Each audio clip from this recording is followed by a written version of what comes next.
This program features live coverage of an African safari and may include animal kills and carcasses. Viewer discretion is advised.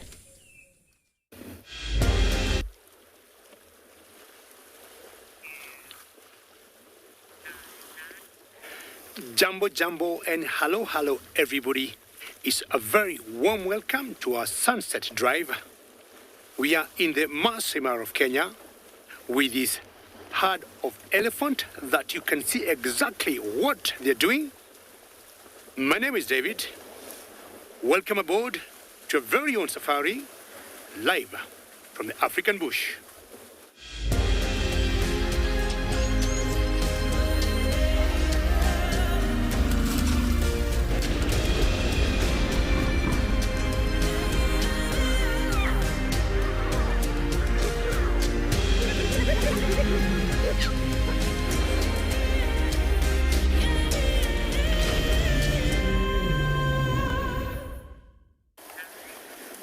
This has been an unbelievable sight. It is so cute having all these elephants in the water and swimming and just cooling themselves, and just look at that.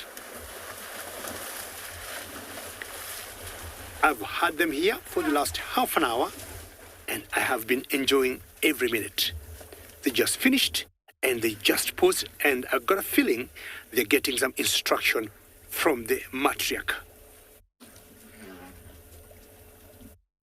Look at them. There are few who never went inside the water.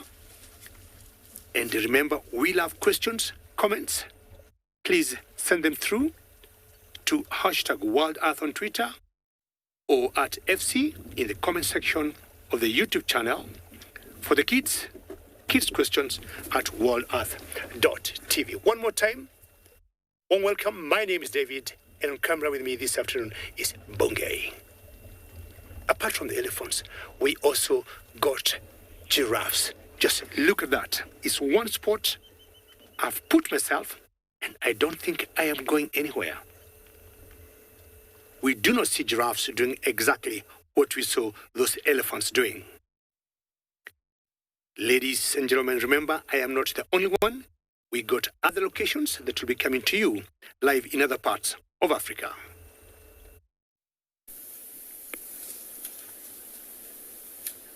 No, you are not the only one, David.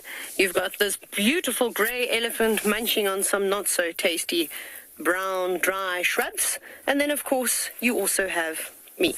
My name is Taylor McCurdy, and on camera with me, as usual, is Odie.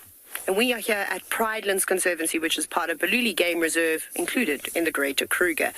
But we've just found this one young elephant bull who's feeding away from the rest of the boys. They're all very spread out today.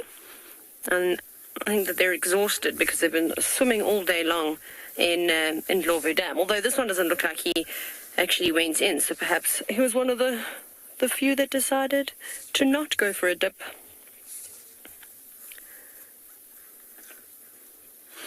Helena, now, no, elephants are not domesticated in Africa, or definitely not in this day and age, from my knowledge. I could be mistaken, though. I'm sure a very, very long time ago, perhaps, but in Africa, we typically use lots of horses and donkeys and those types of things if we need to pull any carts. And we on the African continent are very good at manual labor. So we tend to do everything on our own and come up with nifty ways to make it easier for ourselves. So I'm kind of happy that the elephants are left to do their things out in the wilds of Africa.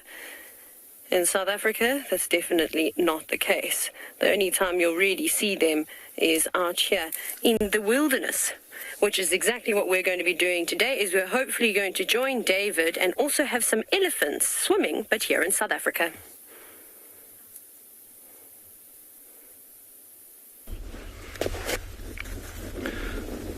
Good afternoon, everybody, and welcome to andBeyond Phinda Private Game Reserve, where this afternoon we've come out to a patch of open grassland in search of cheetah, and we have stumbled across these two white rhino having quite a lazy Wednesday afternoon. My name is Matt, and behind the camera this afternoon we've got Craig, and yeah, these two behind us are, I think, just enjoying a rest this afternoon. The one on the right-hand side, if we zoom in a little bit closer on its face, has white ash on its face, which you can see where it's been lying from. Belle, you're asking how rhino communicate with one another through all different senses. They've got quite a high-pitched squeal that they use to communicate with one another, as well as scent marking and things like that they obviously use dominant bulls to mark their territories, and that's all them communicating with other males in the area to know that there's another bull, or dominant bull at least, in the area.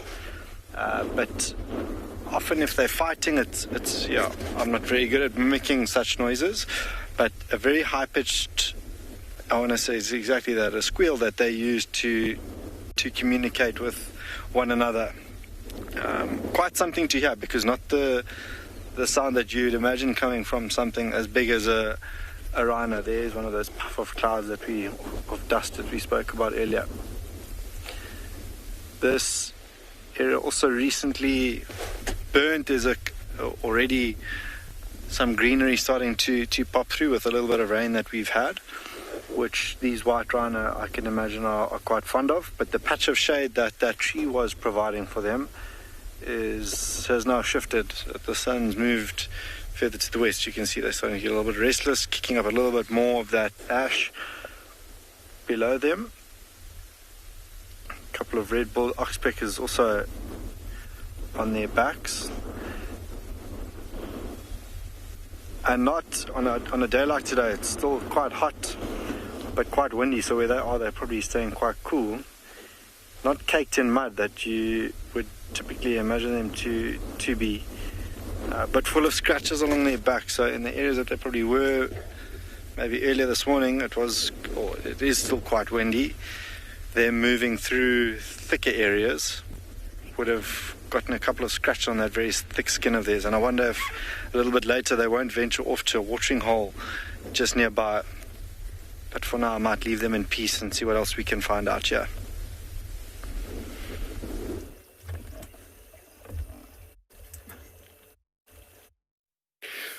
Well, there's one major difference between the skins of rhinos and elephants.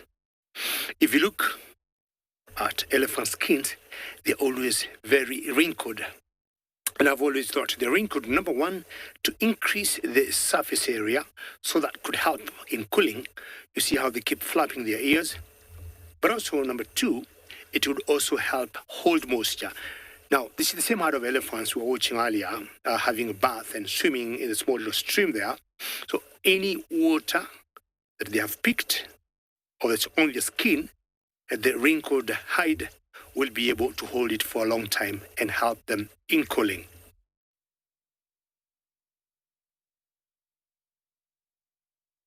Tasha, you're asking how long can an elephant go without drinking water? Tasha, I'll tell you, to be honest, I have no idea. But I'm sure they would survive for a couple of days. I do not think anybody has worked out that. But we may say they may not drink the physical water like what we just saw them, where they were, or going to a lake or a river or a stream or some other water point. Because we also know from the food they eat, it usually have so much moisture, and they may live without drinking the actual liquid water and depend on the vegetation. Now look at that elephant grass there, Tasha. It's what partly they're feeding on. And they're heading to the bushes in front of them. And most of what they feed, the leaves, the twigs, the tree barks, the cambium of trees, will always have some moisture, a certain percentage that may supplement to them without actually drinking the liquid water. See how dark now they look? Unlike the normal color of elephants that we know of. It's just because they were swimming. Well, ladies and gentlemen, remember, we're coming to you live from different parts or locations of Africa. I am in the Masai Mara.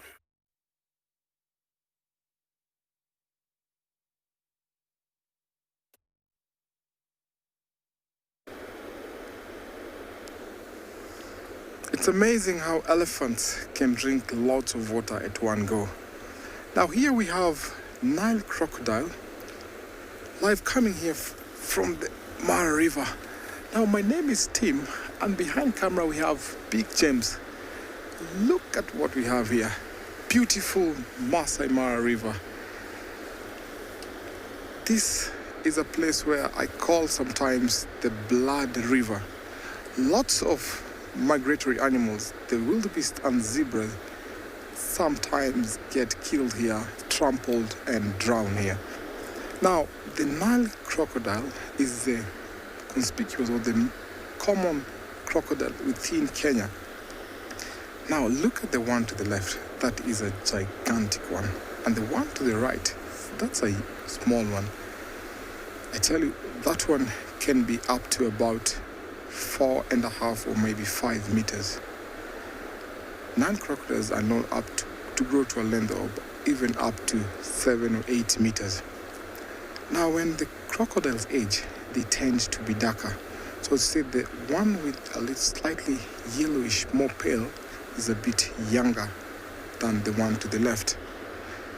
Now, these two are sunning, they're warming up, and then later on when it cools down,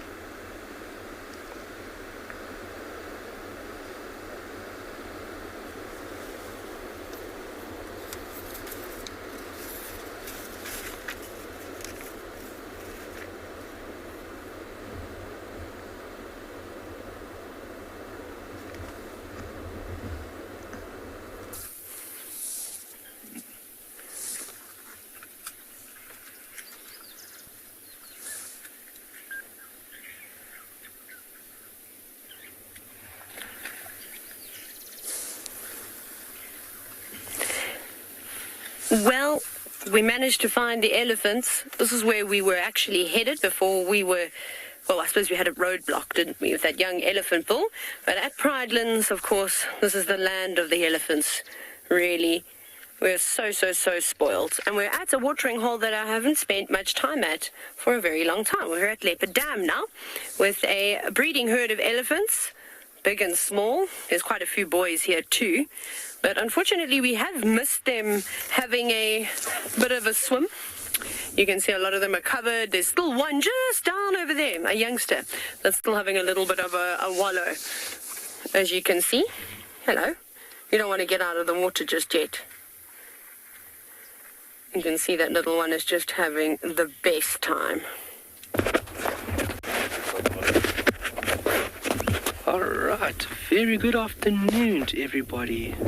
Beautiful ostrich moving over here.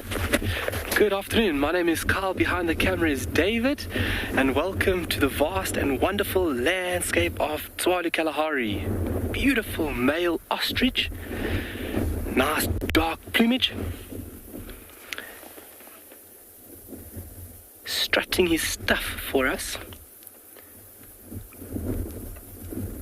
Look how big and powerful those legs are. Very impressive bird. Those legs being able to propel that bird at 70 plus kilometers an hour. Very impressive on 2 legs. Still got feathers, so it is still categorized as a bird. Obviously defining factor for these beautiful feathered friends of mine. And when it comes to birds, behavior like that and adaptations are really, really interesting on how they survive. Multiple habitats across the world. Very incredible. Alright, he's going to go off, so we're going to go off. We're going to head a little bit further southwest this afternoon, and we're going to try and look for Cape fox and a bat-head fox. So fingers crossed we get lucky. Alright.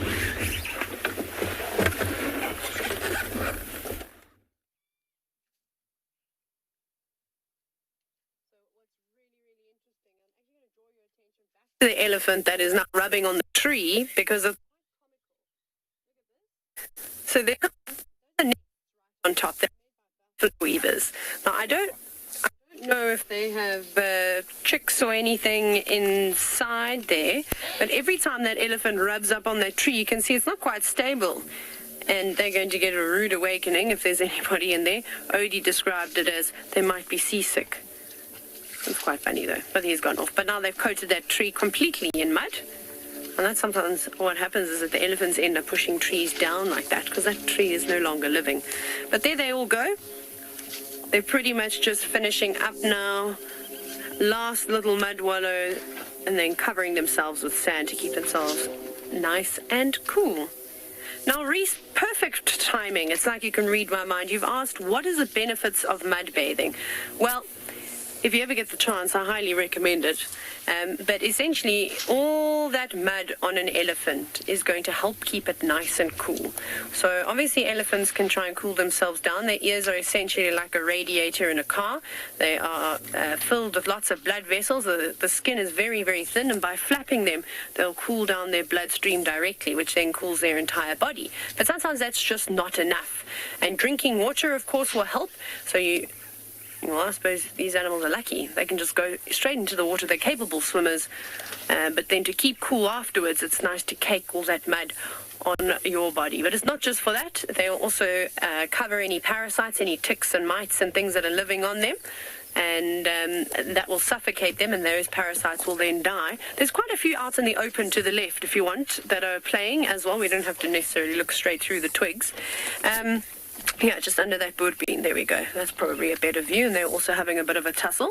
And so not only does it keep it cool, helps with parasites, and then, of course, it's just a great moisturizer, isn't it? Have you ever put mud on your face and then washed it off? My goodness, your skin feels so soft and smooth. No, I'm joking. The elephants really don't care about that. That's not a problem for them at all, but they do enjoy it. These guys look like they've kind of just thrown the mud straight onto their backs. But every now and then, if you're really, really lucky, you can see lots of elephants. And it's really funny to see the really big bulls roll around in the mud.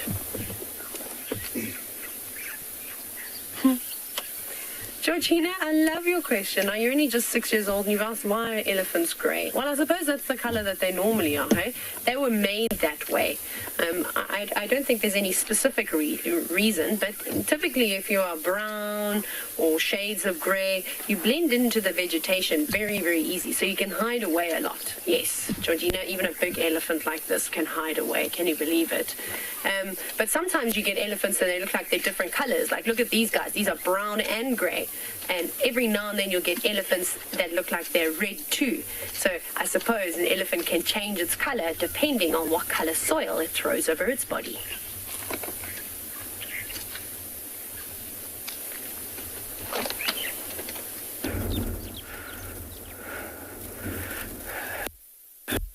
An elephant changing its colors. Very nice. So en route, we thought we just had to stop and show you guys a magnificent specimen of a camel thorn. That is a beautiful, beautiful tree.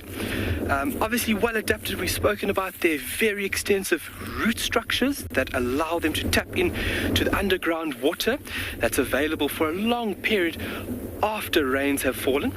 But a really spectacular specimen to be looking at. And a very incredible thing is that you can see that there's a defined line of vegetation from the ground. If you go up, you can see that strip of green is dead straight. It looks like it's been pruned, and it has. It's actually been pruned by browsing animals, and that's the height at which the highest animal, which would be an eland, would be browsing off the tree.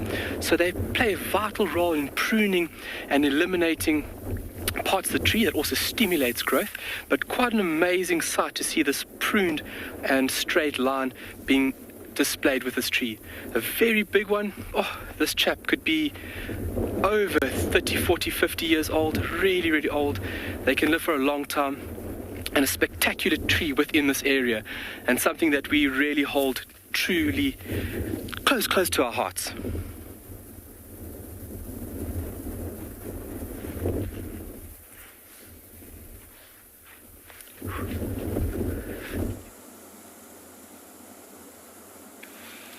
And this is one of those trees, but apparently as much as it looks dry and dead, it is still standing. And why we hold them close to our heart is because many birds, many raptors use them to camouflage, to hunt. How wonderful is that? Now, I got a question for all of you. we have that raptor or bird of prey that you're seeing there. Please look at her carefully and tell me, who do you think this is? You can answer me, hashtag WildEarth on Twitter, or at FC in the comment section of the YouTube chat channels. The kids can also try by sending us an email, kidsquestions@wildearth.tv. And because you're always wonderful viewers, I want to give you some clues. Number one, look at the end of the beak. It's very sharp and it's hooked. Number two, and this will be the last clue, it is an eagle. I'm not sure whether the director in the final control is happy with my clues, or maybe she wants me to give one more last clue, but it must be the last one.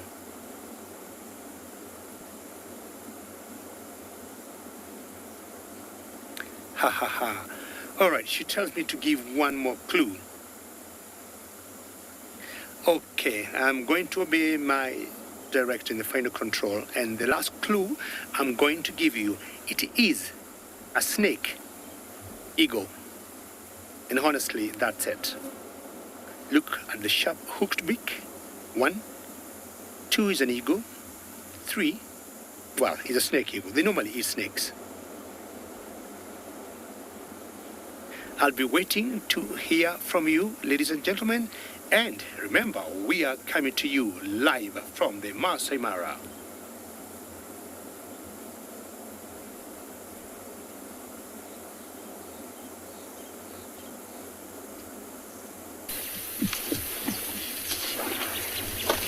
Look who we've got. It's my favorite friend, a naughty elephant by the name of Susan. Sorry, I have to reprimand this elephant all the time. See? You just pretending. No. Elephants. Now we've got a cheeky bull who's come right up behind her and is barging her out of the way. Excuse us. Thank you. We also would like to view the other animals today. Can you not do that literally on top of my vehicle? He is now using her as a rubbing post, and she is very much obliged. Of course, we did not think we were going to get ourselves into this situation. Oi! All of you, I'll start the car. Susan, I'm just riding back a little bit. Yeah, but you did that. Why did you let him use you as a rubbing post? I mean, that's not ideal. Also, elephant, there's plenty of trees that you could use to do that. So, obviously, after a mud bath, you can imagine they're quite itchy, and they do like to rub up, typically on trees that have got this nice fissured bark. So it's a very rough sort of texture. Susan apparently has not had enough of a mud bath, so her skin is as rough as the trunk of a tree. Sorry, girl. Anyway, she's a cheeky young cow that I've been watching for quite some time now, and she likes to perform for us. She gets a bit naughty every now and then, but she's really settled down. Like, look at this. I don't know why she wants to do handstands, which is quite ridiculous. But anyways, I'm really thankful that I get to watch this elephant and her antics every single day.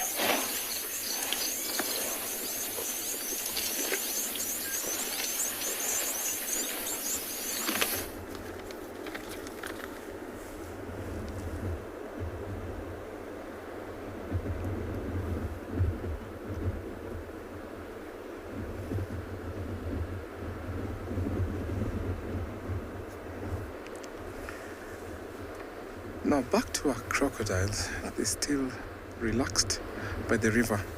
Like I was mentioning earlier, they warm up and then later on in the evening, they will go back into the water. Now I want to talk about camouflage. Big James is going to pan to another crocodile that is just by the rocks. Now this is interesting because you might think rock or croc. Look at how he blends in so well. Now when this one comes into camouflage, it's really hard sometimes for animals to tell if the crocodiles are there. And that is one way they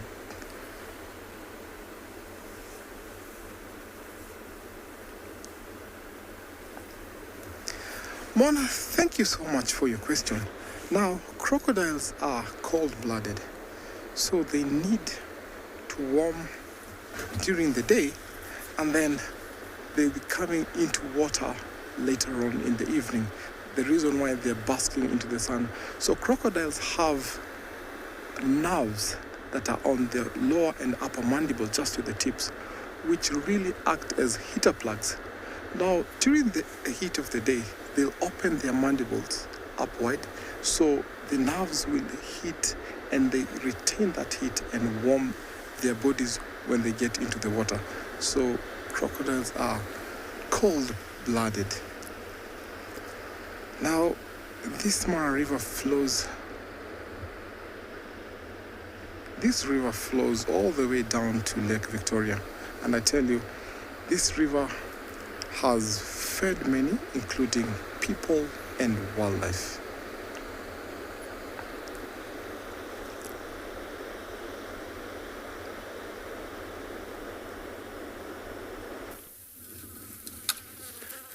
It does indeed. The Mara River is most certainly one of the most incredible destinations that I've managed to spend time in my life, and there's so much that relies off of that river. But something else that relies off water is elephants. And as you can see, we've got a nice herd of them. My name is Tristan. On camera, I have got BK this afternoon. Always nice to be with BK. And we're with a herd. I'm trying to find a specific group of elephants this afternoon. So we've been tracking Ellie's so far, trying to find a special herd. Now, it's a very large herd, and the reason why it's special is because there's a certain female in that herd called Fang. Now, Fang is an elephant, much like this elephant that you see here, that has a unique tusk growth. And her tusk is very, very long, and it grows back towards her knee. And this particular elephant has not been around for quite a long time. But the reason why she's special is because, well, for me personally, is that we had the most insane sighting with this elephant in 2017, where it seemed like she had a miscarriage, and she basically just walked with us as we kind of moved, and she stuck close to the car, and then she started to go around the car being chased by a bull. And it was just the most insane interaction with a wild elephant that I probably have ever had.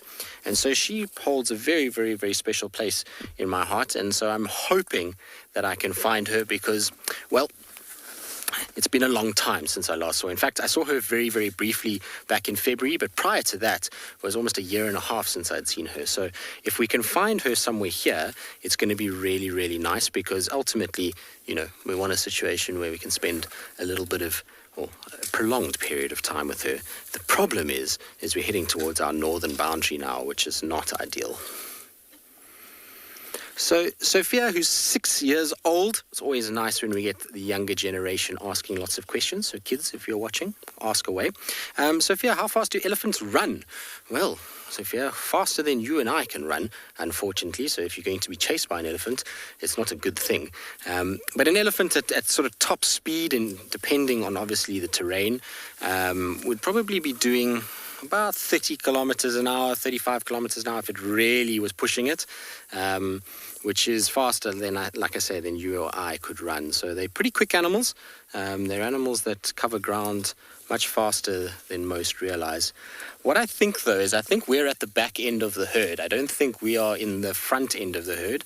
I think we've got all the young bulls and one female with her cow. So what I'm going to try and do is try and see if I can get a little bit further forward and see if I can pick up the rest. I'm pretty confident that it is the same grouping because they've come, well, these guys' tracks came from where they were seen earlier today. So hopefully we'll have a bit of luck. Welcome back, everybody, to andBeyond Phinda, where we have managed to find, I think, probably my favorite cheetah on this reserve. These two young males. And I say that just because of their story. As you can see now, they're quite sort of content in the shade of this quarry bush, or eucalyptus, next door to us. But as we arrived up to them, there were two warthogs that actually alerted us to their presence, that ran initially in their direction, and then when they caught wind of them, turned and hightailed it in the opposite direction. But these two, I say special because at around 7 months old, Their mom was killed by lions, not nearly at the age where they can fend for themselves. But around that time of year, 2018, when November, December, when impalas are having their lambs, wildebeest, their calves, and these two were found a couple of months later with bellies bursting at the seams. And they, since then, have had quite an interesting story. We've had to help them once or twice because they've had altercations with other coalitions of males in this reserve, which have left them in, I want to say, dire straits, but we managed to get them back to health, and now they, or at least these two, have established themselves in the very far western part of this reserve, or the southwestern part of this reserve. So an amazing story behind them, and you can see now in and out of consciousness that two of them fast asleep, but it's still really hot this afternoon. But I can only imagine a little bit later when it cools off, they might get up and look to move. We passed another watering hole now that was a hive of activity with impala and the likes. So maybe we might see something happen a little bit later. One slightly darker than the other.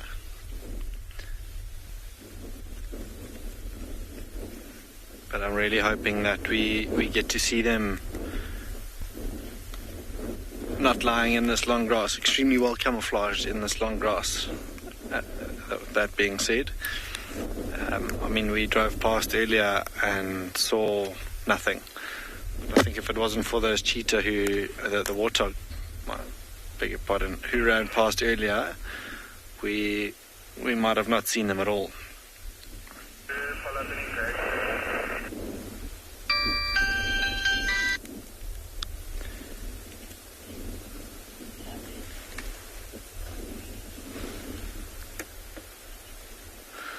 Stephen, you're asking how fast a cheetah can run. I think they've been clocked in at about 116 kilometers an hour, which is ridiculously quick.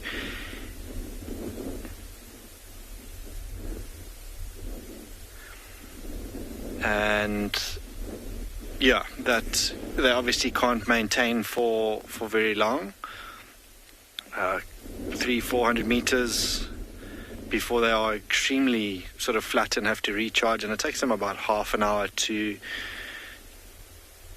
catch their breath again fully. But yeah, 116 odd 70 miles per hour is how quickly these cheetah can fast, and every last bit of detail of them is built for speed, from their short whiskers to that tapered tail that acts as a rudder.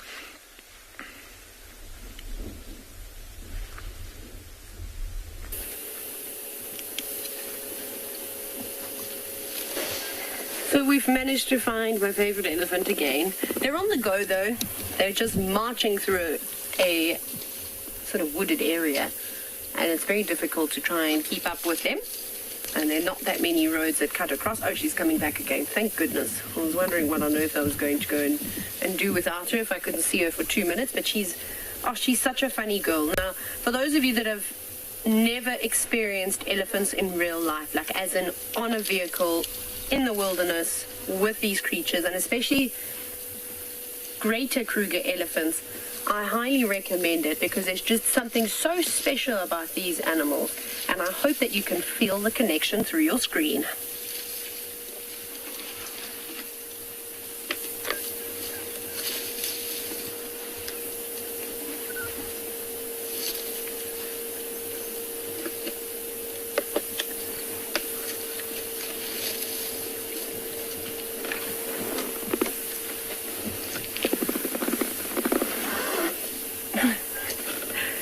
I hope she carries on coming this way. I'm really, really happy to see, though, that this elephant has calmed down a fair amount. Now, Chad, it's quite exceptional how elephants and also giraffe and even black rhino and things like that typically feed on thorny vegetation. So it's not just the elephants, but the elephants have got the thickest skin of them all. So basically, their skin around their mouth is very, very tough. Their tongues are quite tough too. But if you watch them, look at her. See, she's actually got a thorn tree stuck to her leg now. Look how carefully she pulls it off. I don't think it necessarily hurts her. Maybe it feels like when we get a thorn tree hooked to your long trousers or something like that. She's not enjoying it though. Maybe it is a bit sore. But essentially they'll eat quite delicately around it. I need to watch her. Hi, girl. So it's not too bad. And the older they get, the tougher their mouth gets, and they get sort of used to feeding this. Now, I do apologize if my head bumps into frame every now and then. I do need to sit up and watch her. And the reason why is because she's quite unpredictable. She's very temperamental at the moment. So I just need to make sure that I constantly have eyes on her and all the other elephants, because she likes to cause trouble. She'll rally the other elephants up and make them think that I've done something wrong. No, don't be ugly. Susan, you don't need to break sticks and then flare your ears at me. It's unnecessary.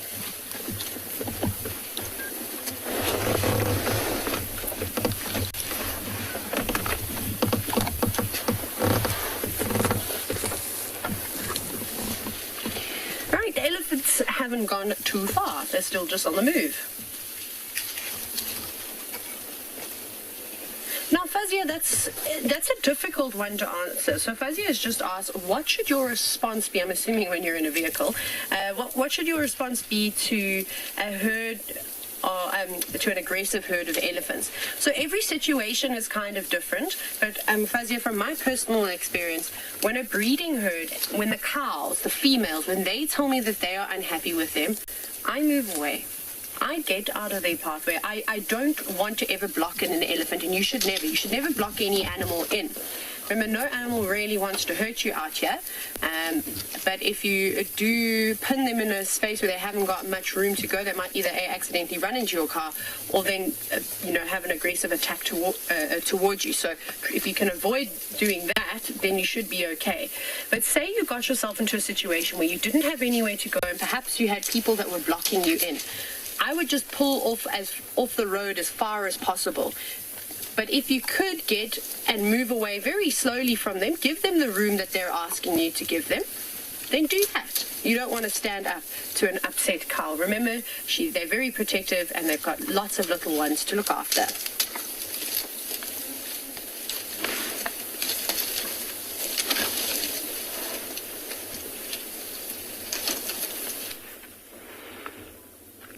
It's best that you give the big mommy right of way. Something hidden in a bush.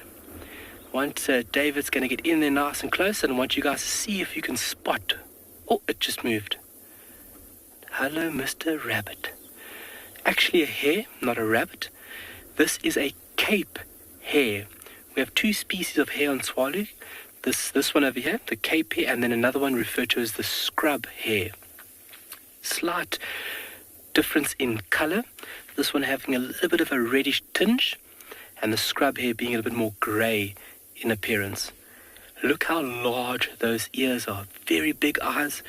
Ears are very important for thermoregulatory functions, so the animal actually cools itself down with those ears. And if you can see in picture, you can see this very large vein in the central part of the ear, where blood will be rushing through that ear, and the ears are used somewhat like a radiator to disperse and let off heat.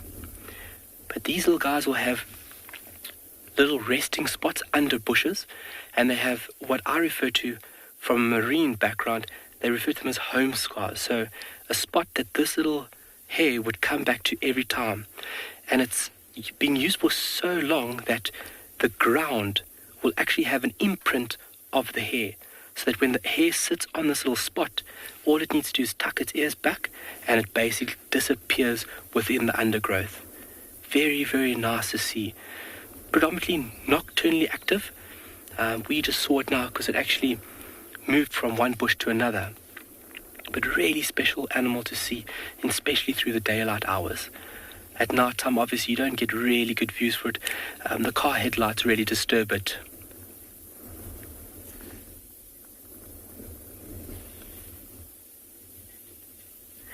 Napchick, what is the difference between a hare and a rabbit? Very good question. Hares stay uniform throughout the year with their coats, whereas in rabbits actually change winter and summer coats. These guys don't go underground. They seek refuge under thick vegetation, just like you are seeing here in picture. And then a rabbit will actually go underground. They resemble each other quite closely, so getting mistaken with a hare and a rabbit is not an uncommon thing.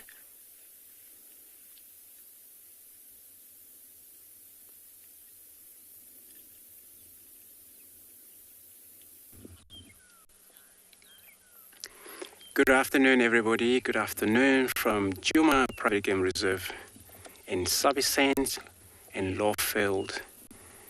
Here it's pretty much open sky with 27 degrees 80 Fahrenheit, and sitting here with this beautiful herd of elephants. And we've been tracking them for quite a while. So my name is Andrew on camera. That's Neil. So this is how we're going to be taking you into the wild live right now with this beautiful herd of elephants. So we are just lucky enough we came to this very open area. We find these tracks for the herd of these elephants across the road from the western sector of the boundary. And we checked most of the road, we couldn't find nothing. So we decided to come to this spot here where they're all just mobile, enter this open area. It looks like it's actually a big herd here, and this is how they operate. So mainly elephants, they are social animals, and for them to form this beautiful herd, it's all related. There's mothers and aunties, sisters, and there is young brothers within this group.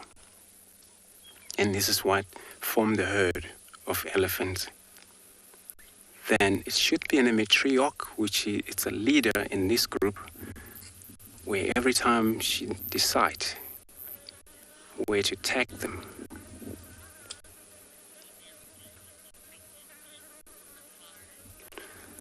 Makara, welcome to the show. You want to know how long its female elephant pregnant for. So elephants are pregnant for 2 years almost, 22 months. So it's actually, for such a big animal, it's understandable. But of course, if we are human being caring for that long, it wouldn't really make it for us. And of course, they are not seasonal breeder. They give birth all year round, mainly during the wet season, and they still breed. As you can see, there's quite a few young ones in this herd here, and this is actually able to tell us this animal, they are not seasonal, so they're all year round breeder. We're looking at the female that she just walking right, in this open area. Got to be quite a few of the females in this group, I can tell you, because mainly they don't really associate with the males. Those males that they're already 10 years, 14 years, they get pushed out of this group by their mother. In that case, they have to find their father, their uncles out there, and then they're mobile with them. In that case, also they have to pay.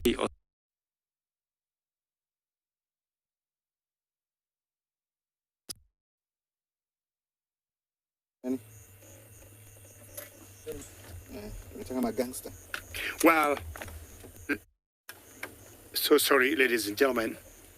These issues once in a while will happen, and we get the technical hitches, but we always do the best we can to come back alive. But in the meantime, from a very long distance, I thought I saw some cats on top of that Taman Mound, on a positive note of the gremlins. But on a closer look, they are mongooses. And those are what you call the abandoned mongoose.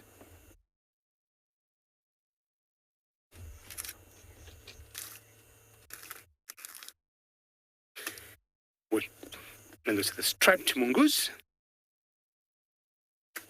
And what I'm looking at is whether below that Taman Mound there's anything else. But things were just big gang, a big colony of the mongoose there and not actually what I thought to be cats. We're just confirming that to be sure. And I do not think, yeah, but you can see how busy the mongooses are there. They're always moving up and down. And not very far from there, yesterday we saw Romy. Romy is a leopardess in this particular area. And I also want to venture in that area to look for her. Because apparently I saw her 2 cubs yesterday. That was last night.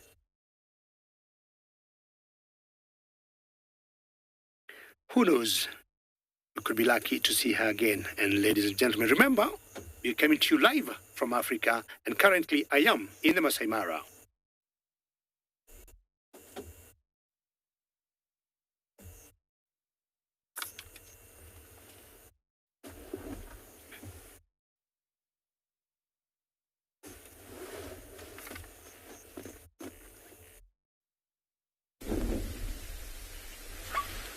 Welcome back, everybody, to andBeyond Phinda,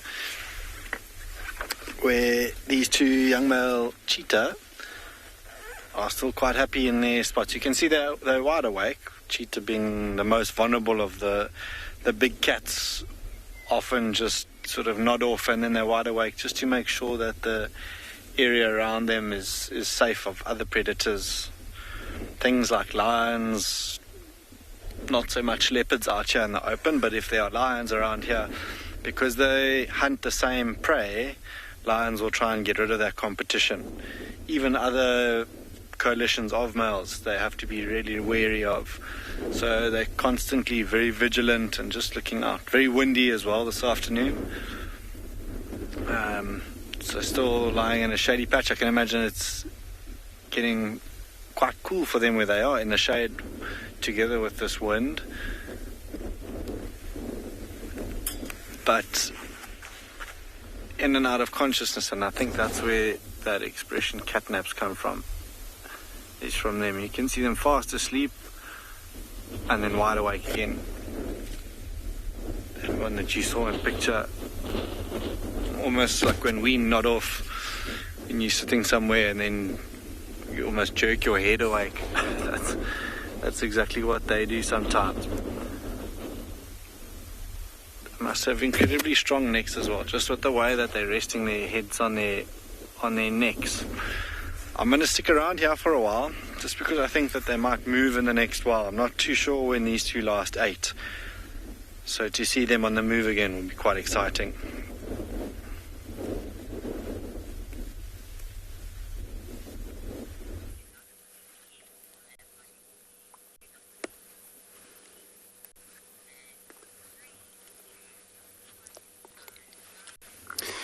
Beautiful. We're back with this herd of elephants.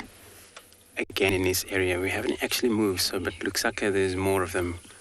They're going to come from our western side. That's where we can look at that female. It's got to be more of them. It's quite a bushes and the road across them there, but they're all going to, looks like we're all going to be surrounded. But, it's very interesting. These animals, they all cooperate and they all communicate. Some of them, we've seen them already march past this open area. And then there are more of them still to come, which is how they move around.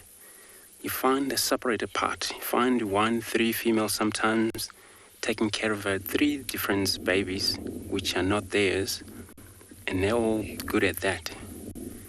And they were able to make sure these, young ones also drink. If she are lactating also, she'll let the rest of them drink milk for this is how they take care. We see lions in the pride do the same, and not many animals can do that. So elephants are capable of well taking care in one group.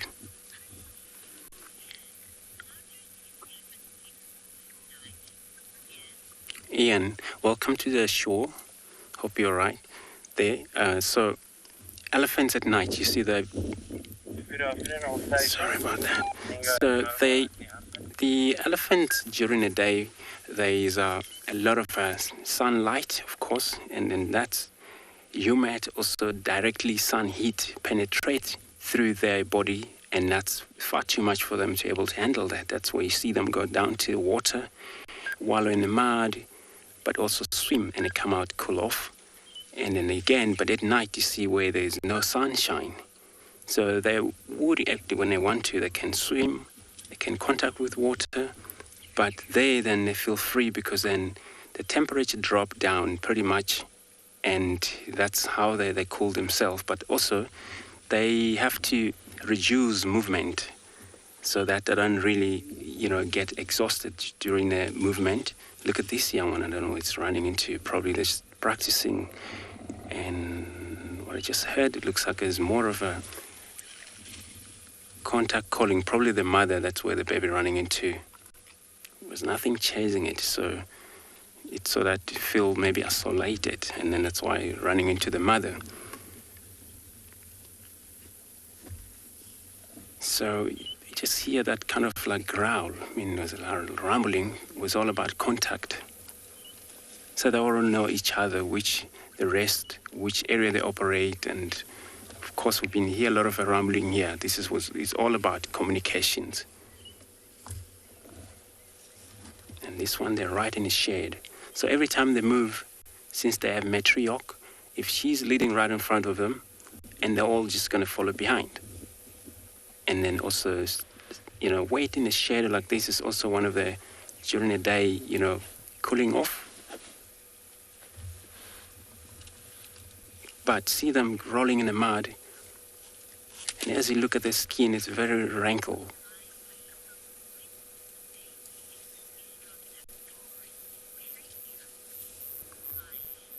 Miley, welcome to the show. You want to know how old and what age, or how old the elephant, young baby elephant, will able to break the tree trunk from that age. So we're looking at that young one there. It's probably just a year or above year old. And then it will able to, break the small trees, not a bigger tree, but these short branches tree will able to make it or break it off. But once they are 4 years old, this is when now they will able to do more, lot of feeding on very hard trees and branches, but also pulling off the small plants for probably, roots and everything like that. So around 3-4 years, they're actually strong enough that they can able to, break the big tree. And then very powerful animals, this trunk and also the tusk is, as you can see, they're all starting to come out there. So it's better with the elephant having a trunk, tuskers, because this is how now they're able to help a trunk able to feed comfortably. Talking about breaking branches there, if they only have a trunk, they will find themselves very difficult. I was looking at this female, I don't know, look at this tusk is growing across. I don't know if I ever seen this herd here. Probably new for me. Well, they're not territorial. They can move in and out of this reserve, across the border back to Kruger Park, Manyeleti, which is a northern border for us. So they could be from there or far south of here. But very interesting. So that little tuskers are growing in that female. Look at this one. So this type of bushes they look like an evergreen, but they're guari bush, which is, elephants love it so much. As you can see, this young one already, we were talking about breaking branches since so young. This is actually one of the evidence that young one shows us. It can already start to break softer branches, able to feed on itself. Now, just looking at them, there is not much of a flapping the ears when I look at them. Only the bigger one. This one, because maybe just come out of the shade. So a lot of time when it's too much far hot for them, able to flap their ears, and that's how they cool themselves. Well, I'm gonna wait here and see if they all come out. Otherwise, I'm gonna make my way out, look for anything else.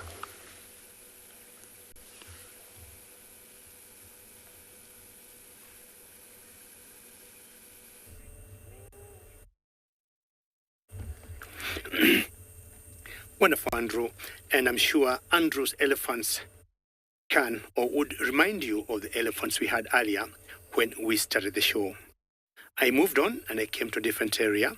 This area, we call it the marsh area because you can see all the birds you're seeing in the background there.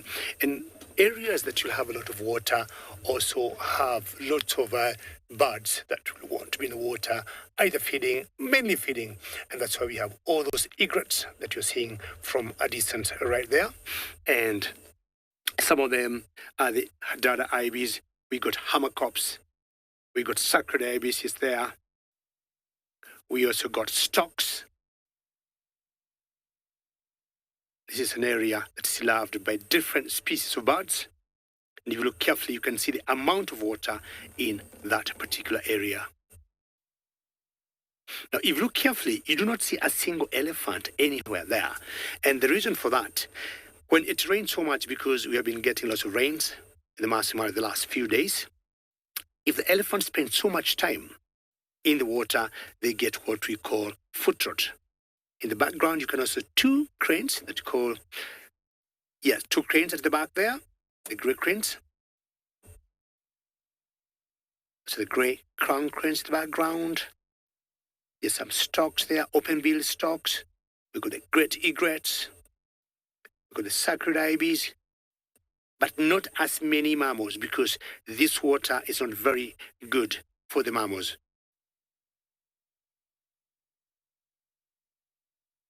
Kirsty, good question. And you're asking, do all these birds you see here eat the same prey? I would say yes, and a very big yes, because most of them are feeding on any invertebrates that are in there. Amphibians, think of frogs, think of crabs, think of water scorpions, water spiders. That's all what they are feeding on. Some of them will be catching worms in there.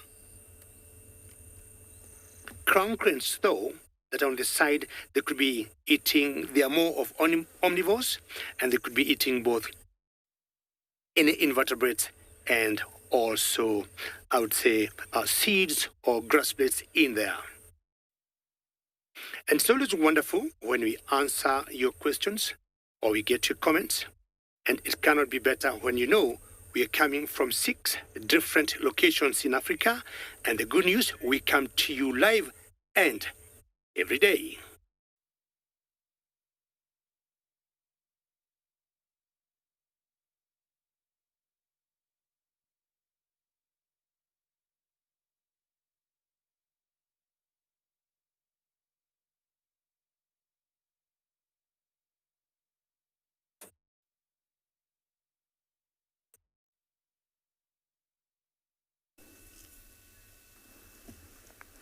Greetings everyone, and welcome to the Masai Mara of Kenya. Now we have a lioness over there. My name is Tim, and behind camera we have Big James. Welcome aboard your evening safari. And this is what we have around here. Now, that lioness belongs to the Ngala Pride. She has decided to take a rest. She had tried to hunt a little bit earlier, but with no success. Now she's by the river. I've heard her making a soft roar, calling her sister. Not sure where the sister has gone to. So now we're trying to get closer, but it's impossible to get near where she is. Look at how she keeps on looking around and round because the sister went to the other side. We have lots of wildebeest gathered around here. Not sure if they will cross the river or not, but this is not the crossing point. Actually, this is where the Ngala Pride resides. Now, a little bit earlier, there's lots of zebras.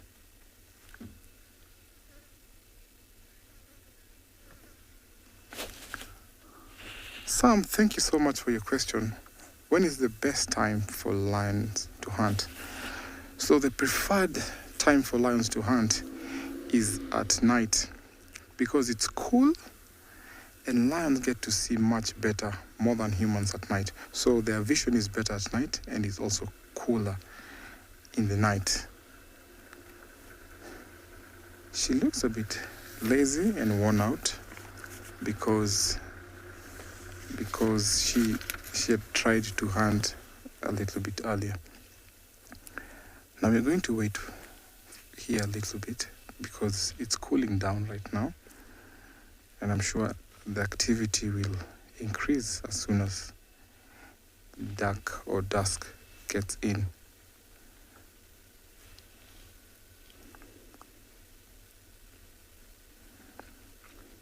Because of the thicket on the long grass, we can't see the other sisters. So we'll just wait because she called to see if they will come.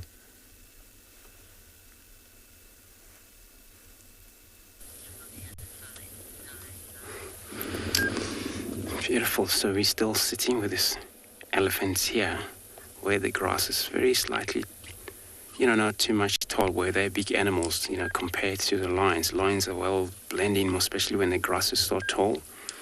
And these specific breeding herd, it looks like the rest of them have moved separately away. But these here, as I was saying, they are, sometimes they can, split or separate from the rest, just because maybe they have a two or one bigger one, and the rest could be different age, and she was able to stick with them. But I seen this specific acacia tree, 2 weeks ago. It was been pushed down right in front of me by one of the bull elephant. Looks like they're right now investigating again, feeding on that, as you can see. Busy, trying to peel off the bark. It's probably sweet enough, and it's not dried.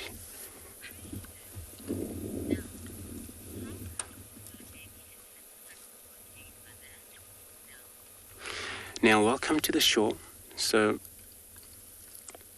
baby can drink milk up to until anything from about 9 months or more than half a year, depend on where they are. So if there's a lot of nutritious, a lot of grasses, a lot of plants, and of course they grow up healthy, and then that's more likely to drink until they're year old, a year and a half, and that's roughly, but normally 8-9 months, and they're big enough to able to survive.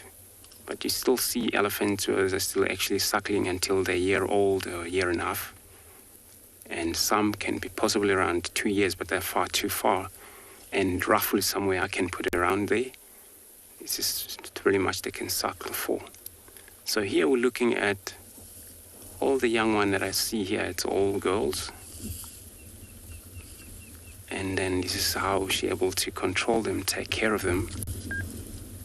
And then if there's anything here happened in terms of a safety, because we would think they're so far too big, they don't have enemies. They do have enemies, which is a lion. So lion can sneak into this little one if they're not, safe enough. So I'm gonna stay here and see what these herds do for us.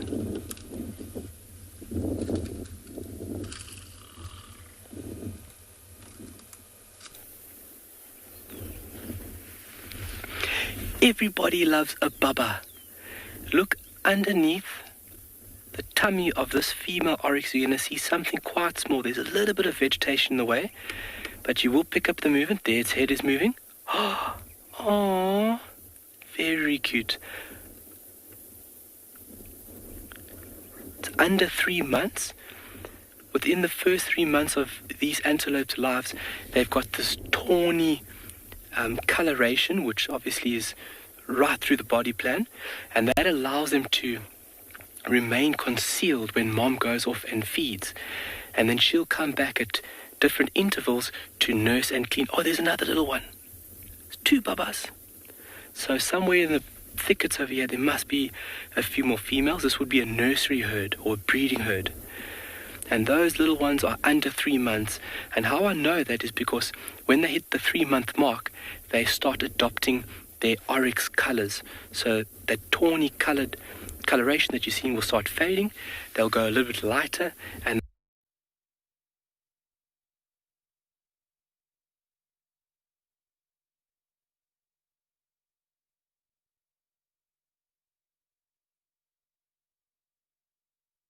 any. Welcome back, everybody, to andBeyond Phinda, where we are with these two young male cheetah who are still sort of biting out the heat of the day, both fast asleep at the moment. Every so often just wake up, scan the surrounds. Actually a beautiful view from where they are here, looking further west over the plains, and I wouldn't be surprised if we lift the binoculars to have a look, we don't find something like zebra or wildebeest out there, or even something like white rhino. It is quite a windy day, so I can't imagine things will be out in the open. It obviously limits their hearing quite a bit as well, rather be in a little bit more of a sheltered spot. But you can see this male slightly darker than its brother lying up against the base of this quarry tree. Every so often just glances through the roots there as it opens its eyes. They've got the most striking eyes, these two brothers, those very, very hazel colour eyes, and I'm hoping that at some stage this afternoon they get up, and eventually when that sun dips down a little bit more, we might get to see and appreciate those eyes a little bit better.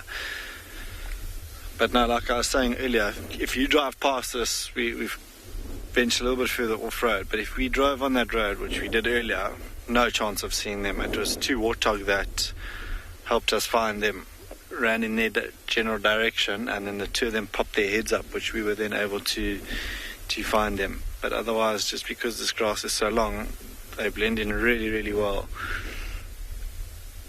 Just the black tips of their ears, if anything, that you can see now, a little bit of the white underbelly of the one that's lying closest to us.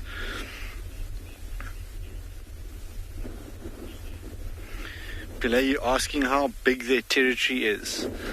They have moved into and settled into the very far western part of this reserve, which is a good couple of thousand hectares wide. Well, yeah, it's a good couple thousand hectares. There are two male cheetah from, or in the south of the reserve, who a good part of 13,000 plus a little bit extra as their territory extends further into the north. And they almost on the regular will venture into areas that they haven't been seen before, which is quite interesting to see the movements on this reserve. But these two, not nearly as big. There's not as much of a reason for them to move around as the other two, who are a little bit more new to the area. But these two have settled in. There's no other competition for them here. Quite a bit of food around as well. And then obviously a couple of females that they would then be interested in. But yeah, these two, I'd say a good 5,000-6,000 hectares big.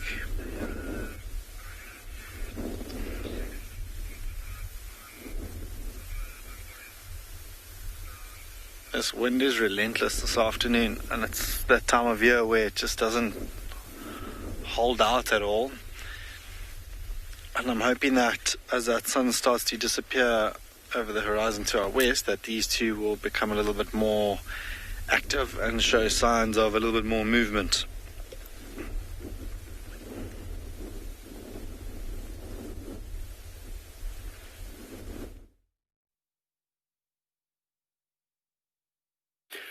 Well, it's true. I mean, most cats, including cheetahs, once it gets warm, they tend to slow down. But as the temperatures drop, definitely they will be up and about. Now, my elephants here are up and about. And apart from the elephants, you can see we got other animals that we call the cattle egrets that are benefiting from these elephants as they move in the grass, and they're feeding slowly and surely. Small little tiny baby in the ground there. I'm not very far from the area I told you, the marsh area, that has lots of water.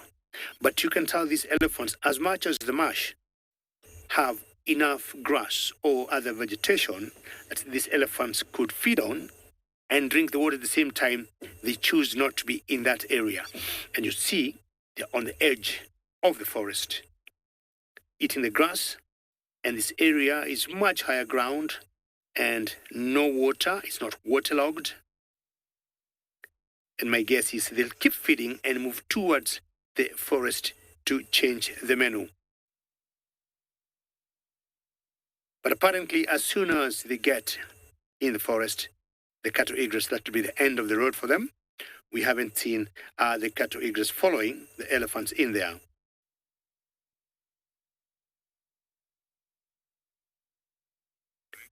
Marco, that's a very good question, and you're asking, is the elephant population in the Mara growing?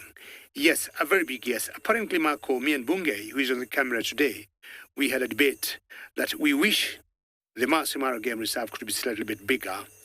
We are talking, Marco, of 1,500 square kilometers, because from what we have found out the last 5 years, the numbers have gradually been rising. And we worry we do not have elephants that will outspace the current acreage of the Mara. But yes, just to answer your question, Marco, the number of elephants are rising. And not only the Mara, but the whole of East Africa. These are the savanna elephants, or the African bush elephants.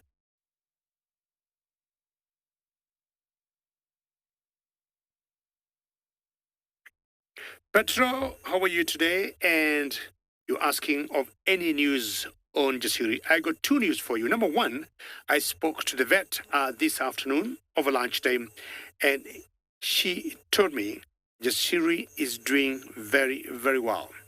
I haven't seen her for 2 days, but the last I was with her, she looked fine, and she was on her own, and she was just perfectly in very good shape and spirits. Petro, news number 2, apparently, I'm compiling a song for Jasiri. How does that sound, Petro? So maybe in the next few days, I'll be singing for you a song that I'm putting together for that baby elephant, because I'm very impressed by her progress, number 1. And number 2, she's very close to me, and affectionately, we have become very good friends. So I'm compiling a song for baby Jasiri. As we look at that cow with squint tusks, and you can see some of the elephants, especially the one you see there, the tusks are deformed. It happens many times. The times you'll see some of the tusks growing under the trunk, and even sometimes an elephant could have 1 tusk, and occasionally both of them could be missing. And more often than not, it's always genetical. But times maybe the bulls, when they go for each other, you get, unfortunately, they hurt, one another, and one may lose tusk. And like the antlers of certain deers you get in Europe or in Americas, the tusk, once it is lost, that's it, it's done. They do not regenerate them again.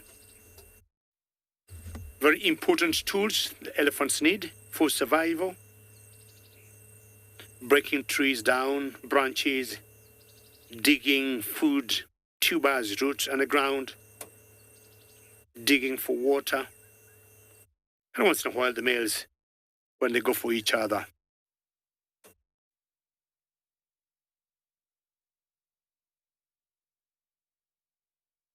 Lots of flies you see flying on the screen.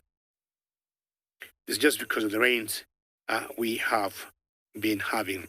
Well, I'll move on, and hopefully I'm thinking of now trying to find Romy, the leopardess that we saw last night. We had 2 cubs. It's like this time around, she normally comes out of the forest.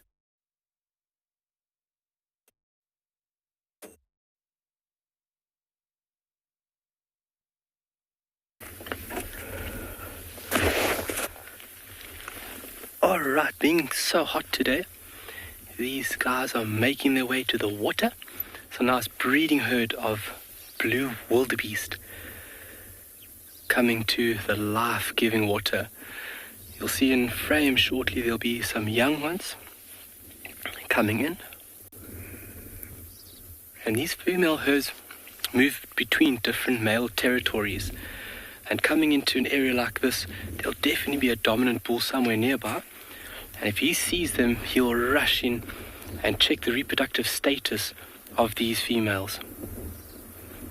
And sometimes even trying to contain them within his territory. Unlike the Masai Mara, where they migrate annually to chase the rains, these guys don't migrate. In some parts they do in South Africa, but here at Tswalu they're fairly static or sedentary within an area.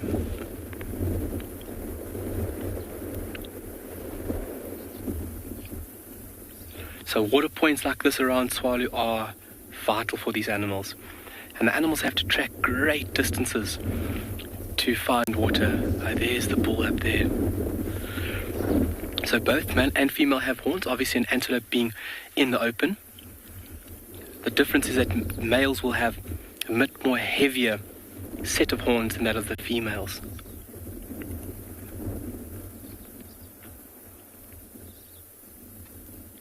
Beautiful sight. Very complex animals. Guides tend to overlook them quite a lot. But blue wildebeest exhibit some of the most complex social arrangement there is with antelope. Really, really complex. And it's just taking the time to appreciate them and watch them when you begin to understand all the little fine details about these amazing creatures.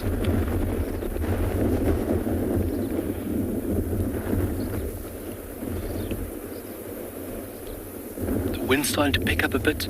We've had quite a warm day. It's about 27 degrees Celsius, about 80 degrees Fahrenheit. And the wind making it just a little bit drier, a little bit harder for these guys today.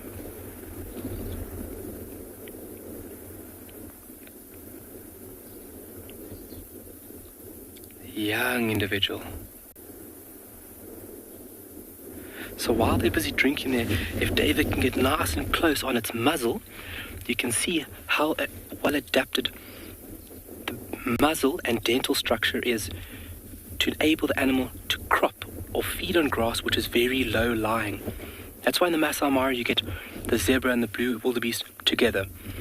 With the elongated muzzle of the zebra, that individual will crop the top parts of the grass, and then after that the wildebeest would come in with that broad muzzle and crop the low-laying pieces which have been cropped by the zebra. It's what we refer to as grazing facilitation. Two different species with each other, and they help each other out. Really beautiful to see this. Wow.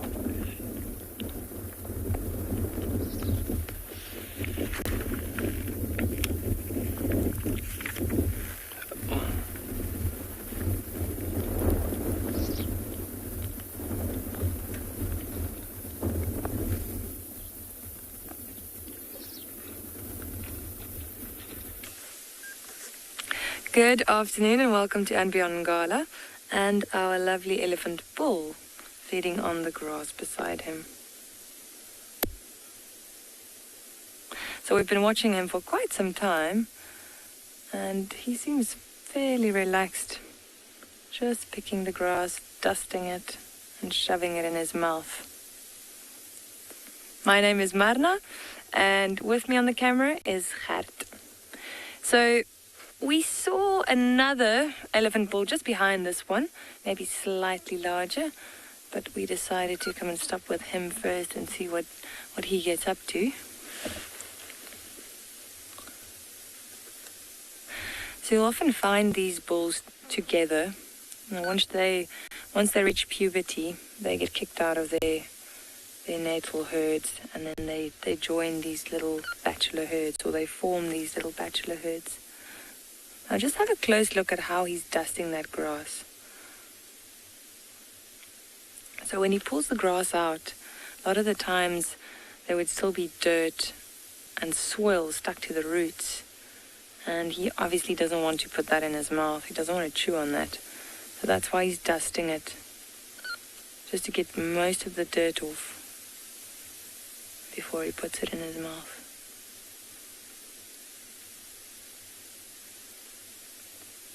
That trunk is one incredible tool.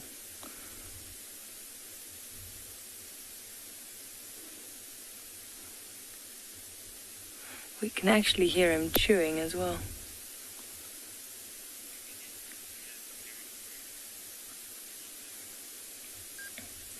Martin, do elephants have territories? I wouldn't say territories, but they have home ranges, so large areas in which they traverse, but they aren't really territorial per se.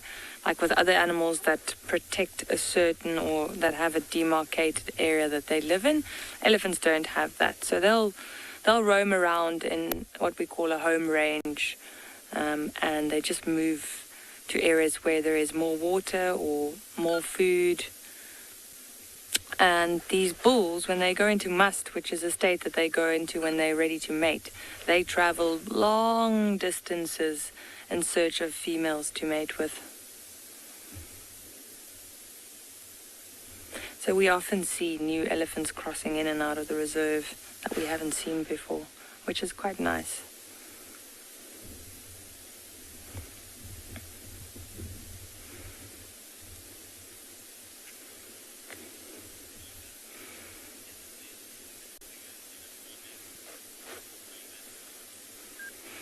Stephen, is a male elephant bigger than a female elephant? Indeed they are. So an average male elephant would be around 6 tons, and a female would probably be around 3.5 to 4 tons. So they're quite a bit larger than the females.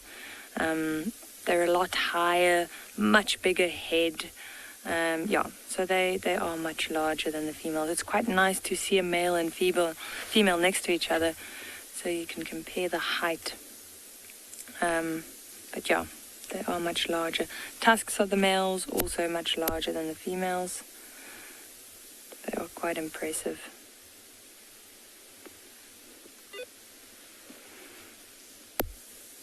And this is probably what he's been doing for most of the day, just feeding. Maybe at around midday he could have rested somewhere, maybe in the shade of one of these big trees.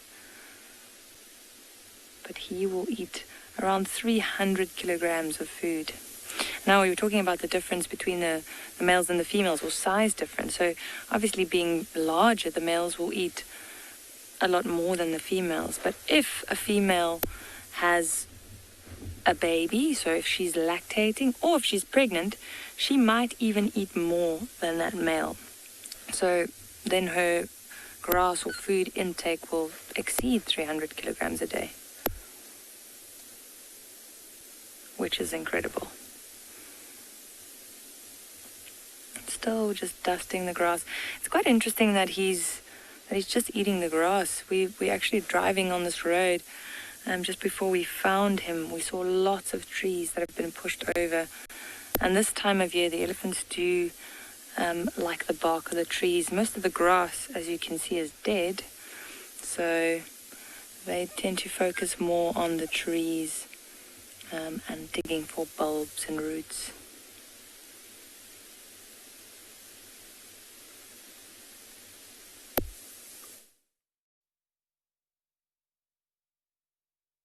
Well, elephants have to eat a lot to support their bodies.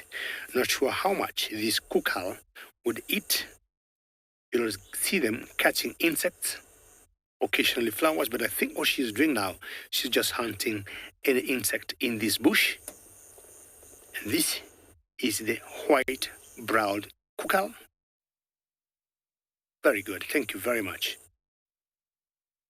They make a very unique sound call, or on top there we have a new friend who has come, and that's the yellow-vented bulbul. Two different species of birds, but I'm imagining the same place because of food. You always hear them making a very unique call, like how you empty a bottle of water. The kind of call they make. Excellent. Excellent. Did you hear that? she might call again.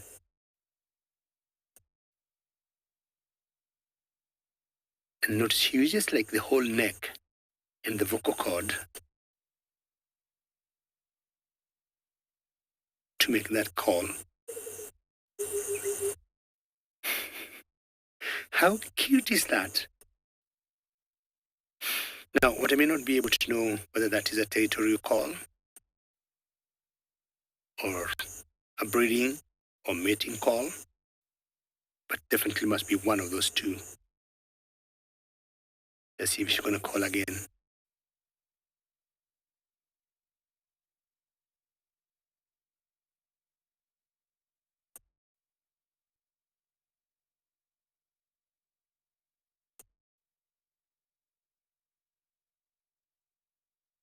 I'm imagining she got a very huge vocal cord that makes her vibrate the whole neck. That resonates. That is beautiful. And that's the sound you pick when you empty a bowl of water. White bar cuckoo, that's the name. And remember, we're coming to you live, ladies and gentlemen. Should you have any questions, please send them through or comments.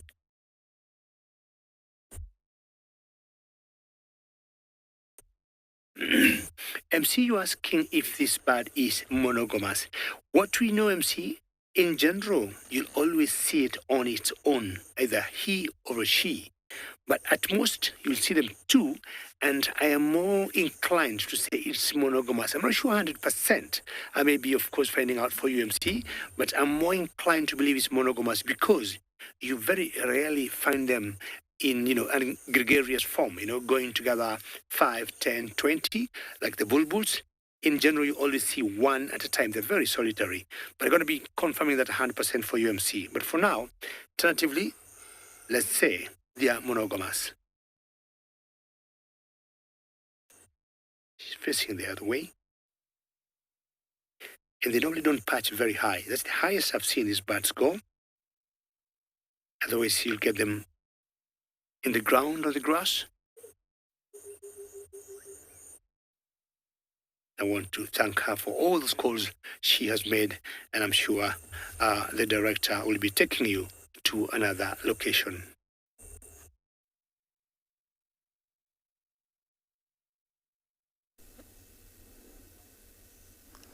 Sometimes you might miss out on wildlife, but you never miss out on birds. Birds are beautiful to see, and you never miss birds. Now here we have a herd of wildebeest, and in amongst the herd, we have zebras. Now, why do these wildebeest migrate? The primary reason why they migrate is because, one, breeding and feeding. So they walk a long journey, about more than 3,500 kilometers, all the way from southern Serengeti into the Masai Mara, where they come, mate, and then head back after about 3 months. Then they head back south, where they'll head back to the southern Serengeti at a place called Ndutu area, where they'll give birth at around February or March. Now, during the 17th century, the Dutch settlers around South Africa came across the wildebeest, and they named them wild ox or the wildebeest. So the name came from the Dutch settlers who came around 17th century over to South Africa and named these guys wildebeest. So they are gathered around here when you're not far from the Mara River, and I'm presumably thinking that these guys will cross the river tomorrow. Because it's dried up, no rain at the moment. It rained further east towards where these wildebeest are walking to, and I think they might cross the river. A very nice spectacle to watch. Now, when they're mixed herd with the zebras, it becomes a very good protective measures, because zebras have sharp eyes, and when they walk together, then when both of them hear an alarm, then they alert each other.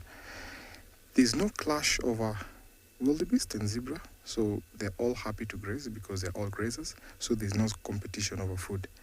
But interspecies rivalry comes in where you have zebras fighting amongst themselves and wildebeest fighting amongst themselves.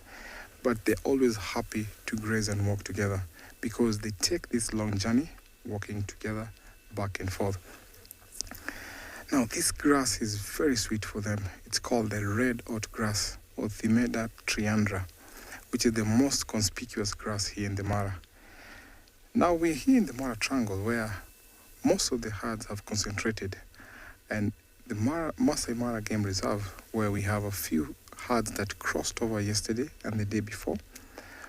So these herds will again go mix up with the other herd and cross the river back and forth, and later on, maybe I would say 2 weeks from now, they'll cross over heading back south to the Serengeti.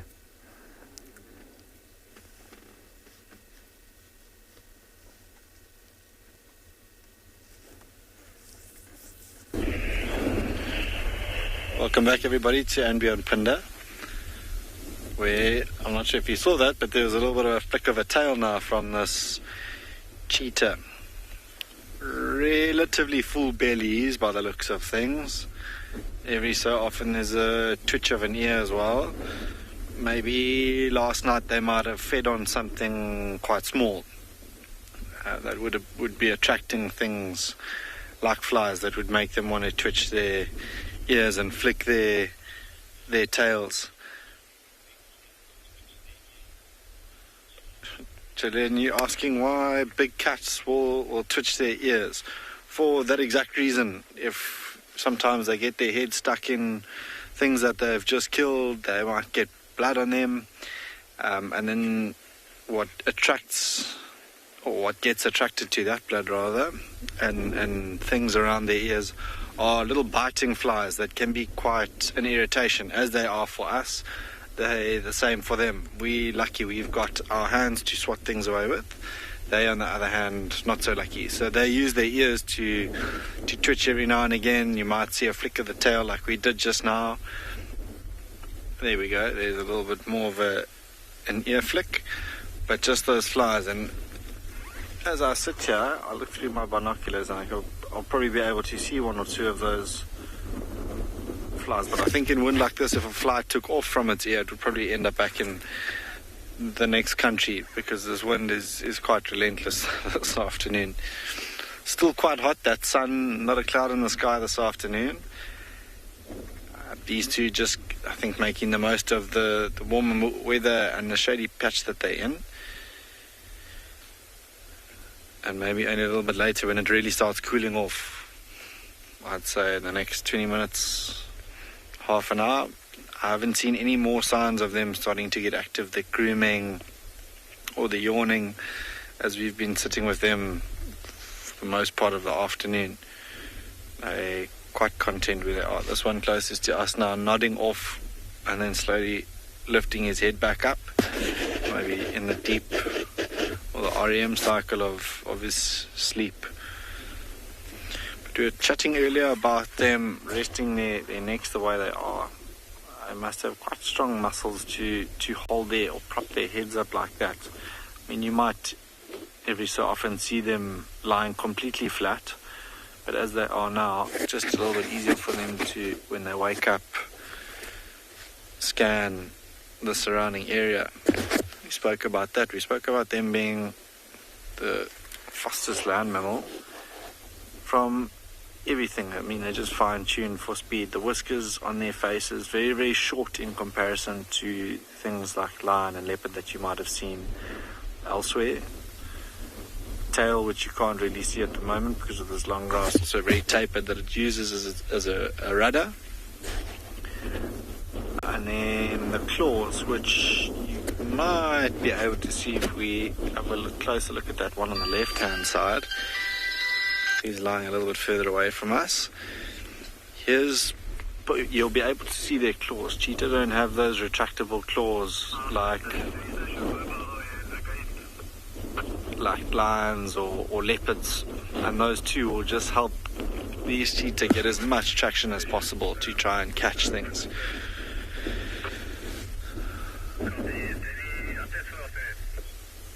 But we are not getting a break from this wind as of yet, and maybe these two, because of this wind and being constantly bombarded by it, might get up and move off at some stage.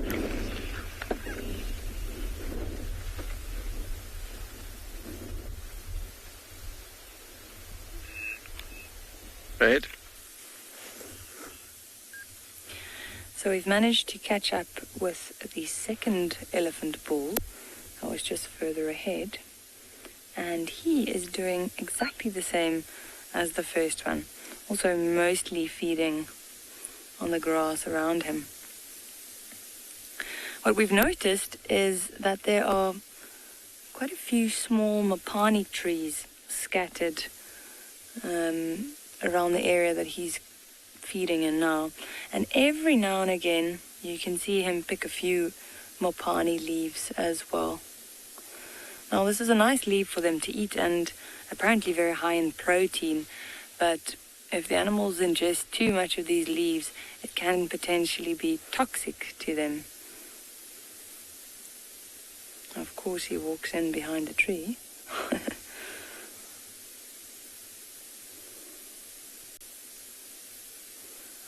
There's a bit of shade there. That's probably why he moved in that direction. Let's just quickly move forward a little bit.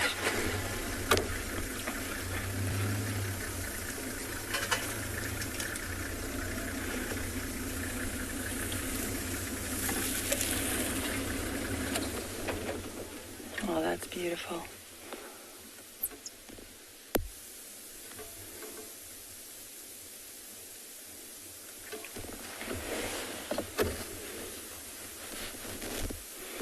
So nice seeing elephants out in the open plains like this.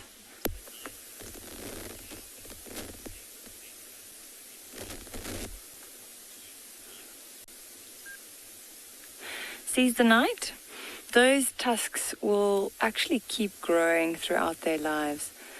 Now, I've read that the tusks will grow between 15 and 18 centimeters per year.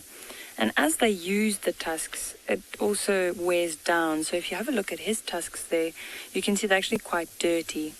He actually has, his tusks are quite symmetrical, and there are no grooves or breaks on them. But, you know, those tusks work very hard. They dig with them, and they also debark trees. So quite often you'll see the trees with scars, and with the bark that's stripped off all the way around, and then the trees unfortunately die. And then the males also fight with those tusks, and that's when they often break off. But yeah, they will keep growing.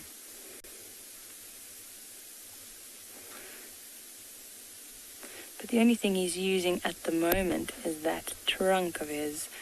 And like I mentioned earlier, that is an incredible tool for an elephant to have. It is really, really dexterous. And if you have a close look at the tip there, notice what he's doing. He's actually using those two almost finger-like tips to break off the little branches and then putting it in his mouth. Now it's incredible, like how they can pick up the smallest little seed, and then you also see them break large branches off with those trunks. They're incredibly strong. It always reminds me of a caterpillar when I watch an elephant's trunk move.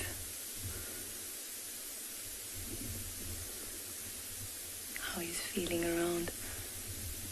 And their skin's incredibly thick, so those spines and thorns don't even bother him.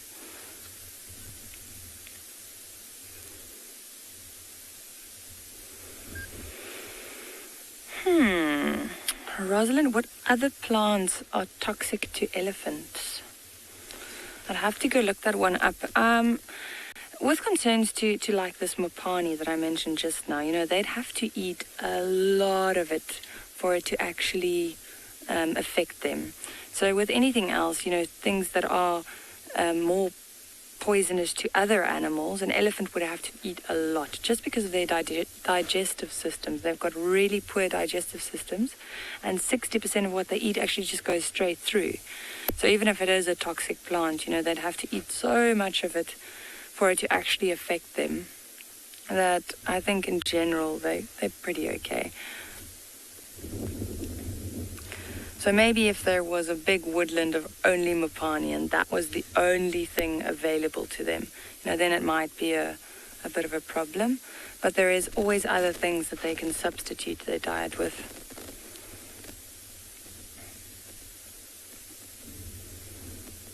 But as far as other poisonous things, there are quite a few poisonous plants out here, but I don't think it affects the elephants that much. Look how wrinkly the skin around the eye is. Well, the whole body actually. But you've got a nice view of all the wrinkles there now. Such a gentle looking creature, eh? See him chewing the grass there with his big molars.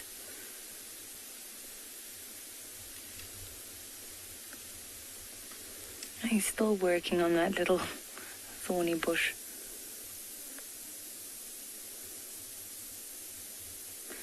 And he hasn't even finished chewing the last bite, and he's already breaking off the next branches.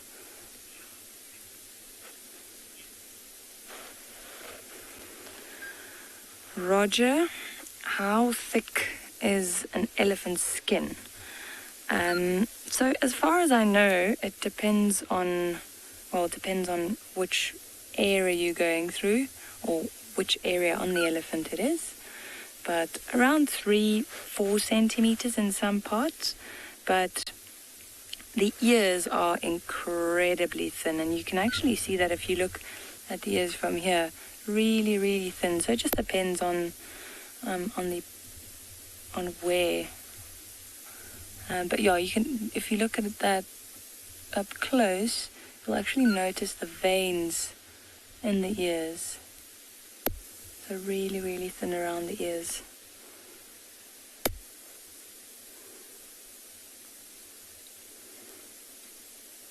But yeah, they've got a really tough and thick hide. I have unfortunately seen elephant carcasses, animals that have died of natural causes, or the odd instance where a youngster might have been killed by one of the carnivores out here. And it's really hard for them to get through an elephant's skin. It's really, really thick. And usually you'd have to have large predators like lions, maybe hyenas, and they'll start at the belly or under the tail. And then also those big lappet-faced vultures that we were chatting about this morning.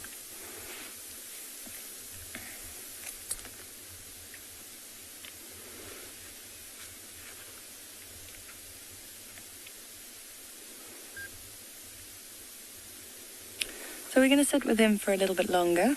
We're going to send you off to one of our other guides.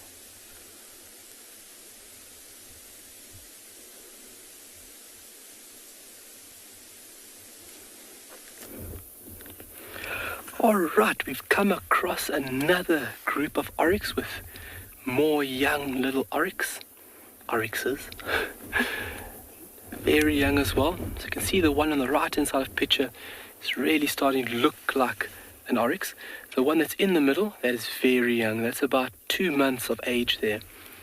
And just like I was mentioning earlier, having that tawny coloured coat in the beginning really allows this little animal to blend into the environment. When mom leaves it for a couple of hours, she'll go off and graze, and then through different intervals she'll come back and nurse and clean this little one. And that very beautiful coat allows it to remain concealed. We're quite a way away from these guys, so no chance of disturbing them, doing the most natural thing and what they should be doing. For me, watching natural behavior, like I've mentioned before, is very, very, very important.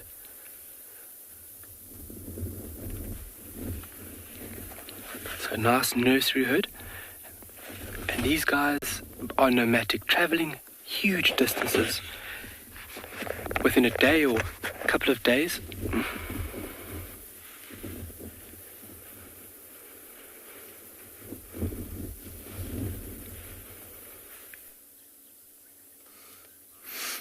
as you can see, there's a little bottom that is there, and it's the playful male cub of Sabi, which is so cool because it's the first time that I've managed to see him. So I'm excited to actually finally catch up with this little guy. He seems like a little character already. He's chasing birds around at the moment, and there's a huge herd of buffalo that's milling about as well. So we've got him, we've got buffalo. We're very close to Cheetah Dam at the moment, so there he goes. Look. Well, you're not going to catch those birds. They're too fast for you. All right, let's try and reposition quickly because otherwise we're going to lose him quite quickly. What I'm going to try and do is just head round onto the other side of this drainage in the hope that he will just cross over the drain. No. Now you've got to lay down. Of course you have.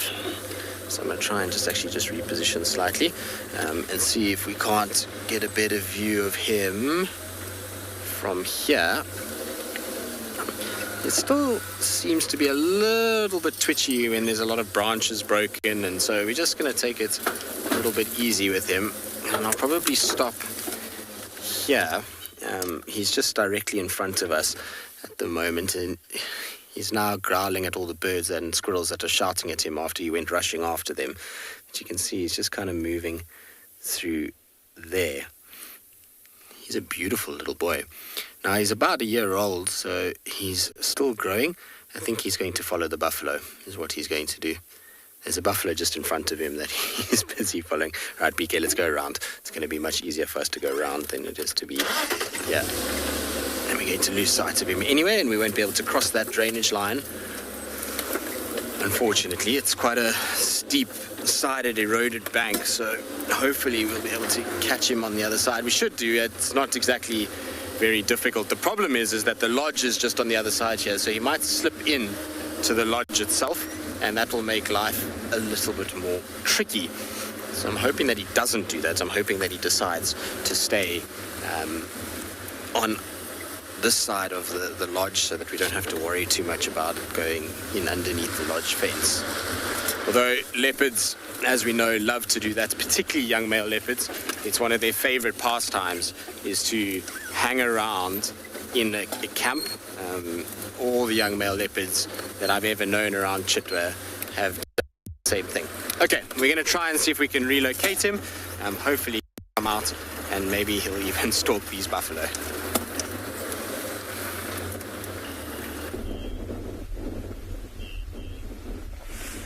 Welcome back, everybody. Just as we said when you left us earlier, now that it's starting to cool down a little bit, both of us, myself and Craig, have both put our jackets on this time. This cheetah closest to us has started showing signs of starting to get a little bit more active than earlier. That grooming that you see now, yawning, it was almost contagious. It yawned about 5 or 6 times in the space of a couple of minutes. Just pumping its brain full of oxygen and starting to sort of warm up to the idea of getting a little bit more active this afternoon. You can still hear the wind in the background pumping through as we sit and watch these two, and I'm hoping that maybe if this brother is a more dominant one, because there'll always be a more dominant brother in a coalition, see a big old yawn again.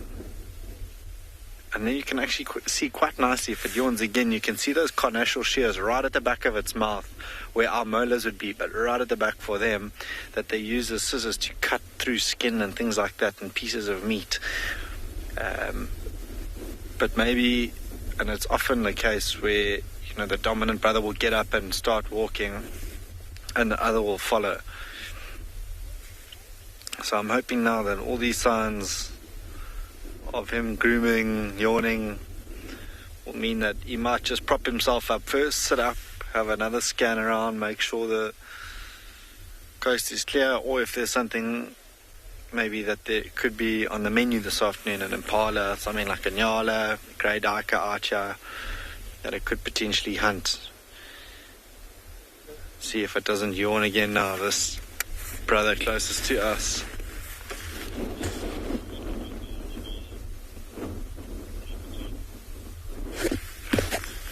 Blackjack, you're asking if cheetahs sleep longer than lions. Not typically, no. I definitely don't think so. Lions will sleep for the majority of the day. But cheetah, like we've been watching, in and out of sleep most of the morning. Afternoon, I beg your pardon. So I would say maybe 2/3 of the day.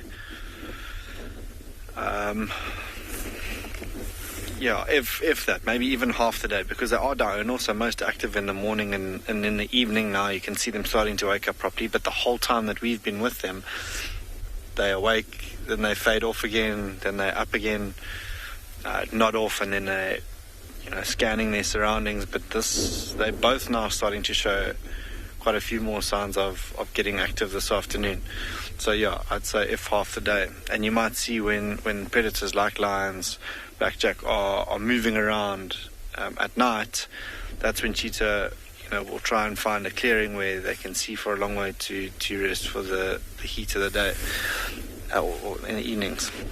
But now this cheetah having a proper scan around, especially cheetah moms with youngsters, will move when lions, leopards, hyenas are all fast asleep during the heat of the day. At night, that's where I was going with this. At night, cheetah will find an area that they know for quite a while there's nothing approaching them. They can see for kilometers on end, so if something were to disturb them, they could get away in time. So I'd say half, a fraction of what lion sleep is how long cheetah will sleep. You can see the features of this cheetah brother closest to us now a little bit better as he sits up. Almost looks like it's eating grass now to help its digestive system with its head where it is plucking away there. But maybe not. There you can see those short whiskers that we spoke about earlier, a couple of nicks and scratches on its nose. Maybe warming up for another yawn now, licking his lips. Just slowly but surely, and it's like us early hours of the morning when we get up. It just takes us a while to warm up to the idea of getting up and getting active and ready for the day. But now this is a time of day when we might see something exciting. If they move back towards the area where we saw those impala, who knows what will happen. But it definitely looks like this one's gearing up to move this afternoon. So I'm going to stick around and see where they end up.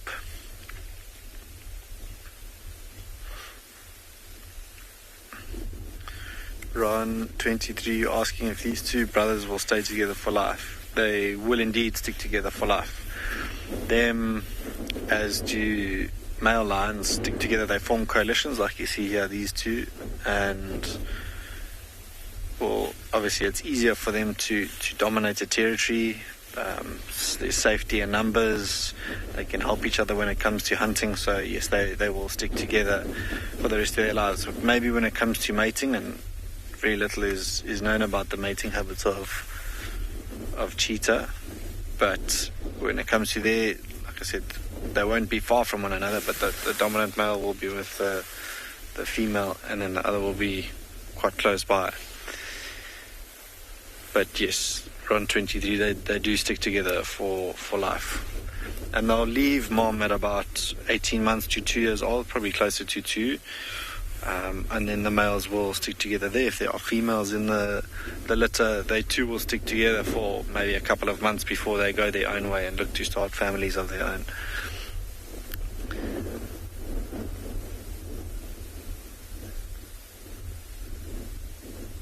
Amazing to watch this process of waking up. I really do hope that this brother, after this build-up that we've had, all the grooming and yawning, that he does get up and move this afternoon. So I'm going to stick around and see what they get up to.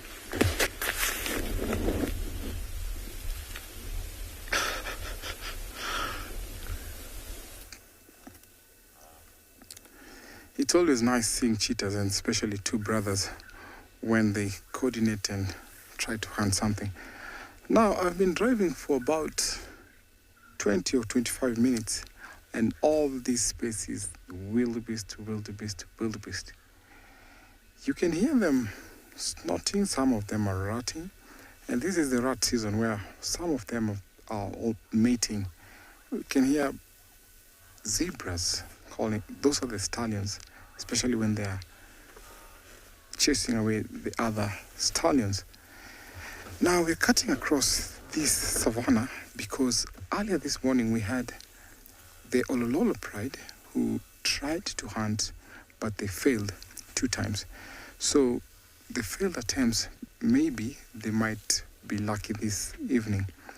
So I'll be driving, cutting across all this wildebeest here to get to the other side to see if we have our lions and if maybe they got lucky, or maybe if they want to go for a kill, because lions prefer hunting at the cooler times, like in the night and a time like now. See, some of these wildebeest have calves, and all these calves that you see here, some of them were born this year in February. Because of how strong they are and where they give birth, rich in minerals, these wildebeest are able to manage the 3,500 kilometer journey back and forth. Oh, there's lots of calls around here. So in nighttime, we're going to have lots of activity because from where we are, there's a hyena den, and of course we know where the lions are. So tomorrow morning, we might be having lots of kills, or maybe some that maybe have gotten lucky. So these zebras and wildebeest will stay here for the night. Actually, this place is flat where they can all gather up for security. So as the wildebeest carry on grazing, I'm also going to carry on to find the Olololo Pride.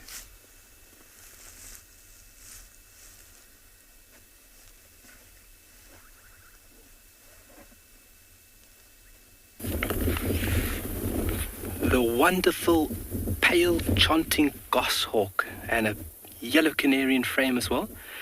The pale chanting goshawk must be one of the most prominent raptors found throughout Tswalu. Very, very beautiful bird and very easy to recognize with that diagnostic orange beak with the tip being black and this like slate grey coloration. Prey would range through mammals, rodents, at times even reptiles and birds, and then even larger things up to like hares. And this all just comes back to another topic, and I want to just discuss quickly the difference between hares and rabbits. The wonderful viewer asked that wonderful question, the difference between them, and I don't think I gave the tools correctly. So the difference between hares and rabbits, morphologically,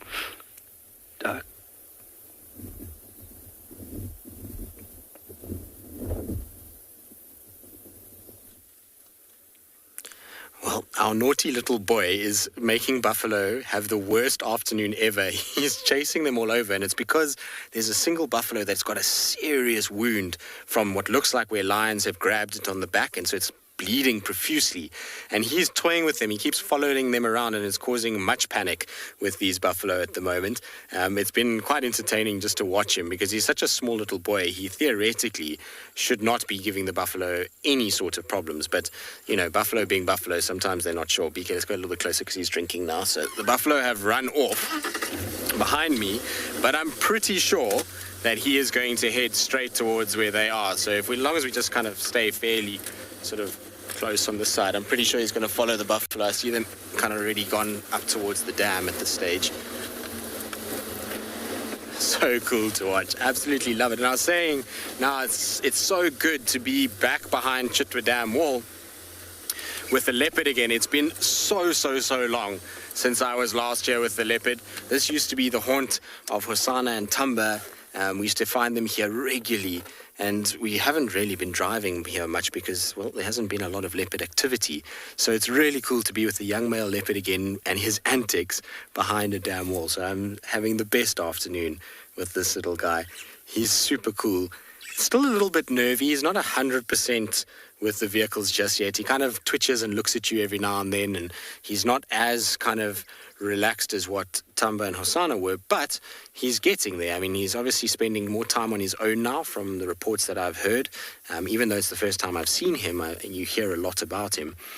He's spending a lot more time on his own, and it seems like he's growing in confidence. Vehicles are spending more time with him, and therefore he's starting to work out that we're not really something to worry about. But it's quite common in a sort of litter when you've got two, so two cubs, that one is a little bit more shy than the other one. So the female's a bit more relaxed than he is. So, Nikki, what it means when a leopard is nomadic is that they haven't quite established themselves as a territorial individual. And so when a leopard sets up a territory, what he's doing is, or female or male, doesn't really matter, is that they'll have an area that will have water, food availability, and potential for mating rights. And they'll then walk that area and they will mark it and try and keep other leopards out of that area. And so when we say nomadic, what that means is that either it's early on in their life, when they haven't had the ability to establish dominance yet, or it's later on in their life, in the case of somebody like Tingana, where they have had dominance but are slowly being pushed out by younger males that are stronger, bigger, and they are starting to then put pressure on them. And so what they have to do is leave their territory, and they then start to move through other males' territory, and they keep moving until they find a place where they're able to settle. So that is how a kind of nomadic thing works. When an animal is nomadic, it means that it doesn't have a home that it's actively patrolling and marking. So he, for example, at the moment is not quite nomadic because he is still within his mother's territory, so he's in his natal territory, and he's still under the protection of his mom because he's not really big. But she's going to start phasing him out of her life now, and soon he will then become nomadic and he'll start to move around. And we've got to hope that he starts to move up into Djuma area, because it'll be really nice to have a young, relaxed male leopard again. They are the best value when it comes to viewing. Young male leopards seem to somehow get themselves into all kinds of situations that are always hugely entertaining. So hopefully he'll kind of move up and we'll start to see him maybe around Twin Dams and the sort of southern parts of Djuma. Isn't that cute? Oh, he's such a beautiful little leopard. I mean, what leopard isn't beautiful, but it's so cool to actually get to spend some time with him. What is noticeable is that his spots are quite compact and quite close together. He's got a very sort of spotty coat, so lots of little spots and rosettes all the way down, particularly his neck area. And his coloration is definitely different to that of the colors of the Tundi lineage. So Tundi, Tlalamba, Kuchava, they're all a bit more golden color, whereas he's a kind of a light sort of pale color. Are you going to go and stalk Egyptian geese now, or what are you going to do? Nope, we're going to sniff around it. Look at that. Isn't that magnificent? What are you doing, boy? Now, just now, he had the best game with a stick that he was biting and he was rubbing himself on and he was hugging the branch. So let's see if he does it again with this one. I think he's being attacked by biting flies at this stage as well, from where the buffalo have been lying in the mud. But I want to see if he... No. How are you going to cross to this side? Let's see if he gives us a little jump, or if he's just going to walk around. I think he's going to jump over at some point. Or we're going to lie there. So cool. So he does look like he has very dark kind of eyeliner. He is beautiful though. Look at that. Of course, he's going to grow a lot more. He's only about half the size of what he will be. At this stage, he's probably very close to the size of his mother. So to give you an idea, if you had to take a leopard that we know very well, Tlalamba is about the same size as what he is now. He's probably a little bit bulkier, but he's the same sort of length and height, and even his head size is pretty similar And so he's still got to go probably double the size of what he is right now. So he's got a lot of growing still to do. And his danger element of his life is the most dangerous part is past, but he's going to go through a very critical phase now where a lot of leopards come unstuck, which is when they leave their mother and have to start fending them for themselves. So it's going to be interesting to follow that little journey over the next few months. He certainly is got a lot ahead of him if he's going to become a powerhouse male leopard somewhere in the ecosystem that is the Greater Kruger Park. But where he's lying, he's going to be tormented by flies. Like I say, when buffalo have been wallowing, there's a huge amount of biting flies that end up staying behind, sequestering the moisture from the mud. So I suspect what you're going to find is he's going to be accosted by them, and we're going to see him starting to move on. Well, we're going to stay with him. I'm hoping that he's going to get up and follow the buffalo, and we'll get to see him stalking buffalo. It seems like that's exactly what he's going to do, so we'll just have to follow along.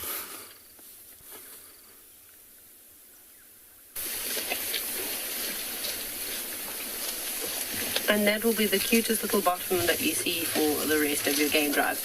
There was a small little elephant. I am contemplating moving forward. What do you think? Ready? Yes. We're doing it because it's cute. And I want to look at a cute baby elephant. And I think all of you want to look at a cute baby elephant. Hi, big mama. You can see that's mom. It's okay. Don't mind us. We're just sneaking on past. Sorry. Unfortunately, this is not the quietest car, so it goes and makes lots of noise. There's the little one. Stay there so we can watch you. Hello, little one. What you doing? Trying to put a very thorny little branch in your mouth. It's going to be quite prickly. Off it goes. So I'm pretty sure this is part of Susan's herd. She's in here somewhere. They're all just feeding amongst this basalt ridge at the moment and clambering over them, which would be quite entertaining. I'm sure she'll come charging out in no time. Or she might be ahead. The herd did split up after they had a bit of a mud bath. Some were further ahead than others. Some of them didn't even have a mud bath. They just sort of had a drink when we got there. They weren't quite interested in rolling around. So Susan kind of got left behind with most of the boys, in fact. She's very curious about them at the moment, but here's, look at that little one. Oh, I love the way that the light is also catching its eye. You are very small. I'm not really sure how old this little elephant is. Probably about 3 months or so. Maybe 4 months. Could still quite easily squeeze under mom's belly. We know we can use that as a reference to sort of age an elephant of about 6 months or so. But I think this one is a bit younger than that. Now they are really going up and into the rocks. How cool is that? And the light is just so gorgeous at the moment as well.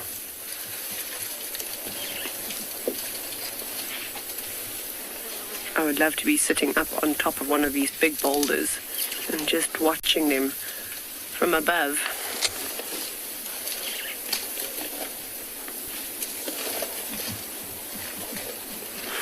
Minamu, I'm sure that yes, of course, climate change would affect elephants. I think climate change affects everybody and everything out here.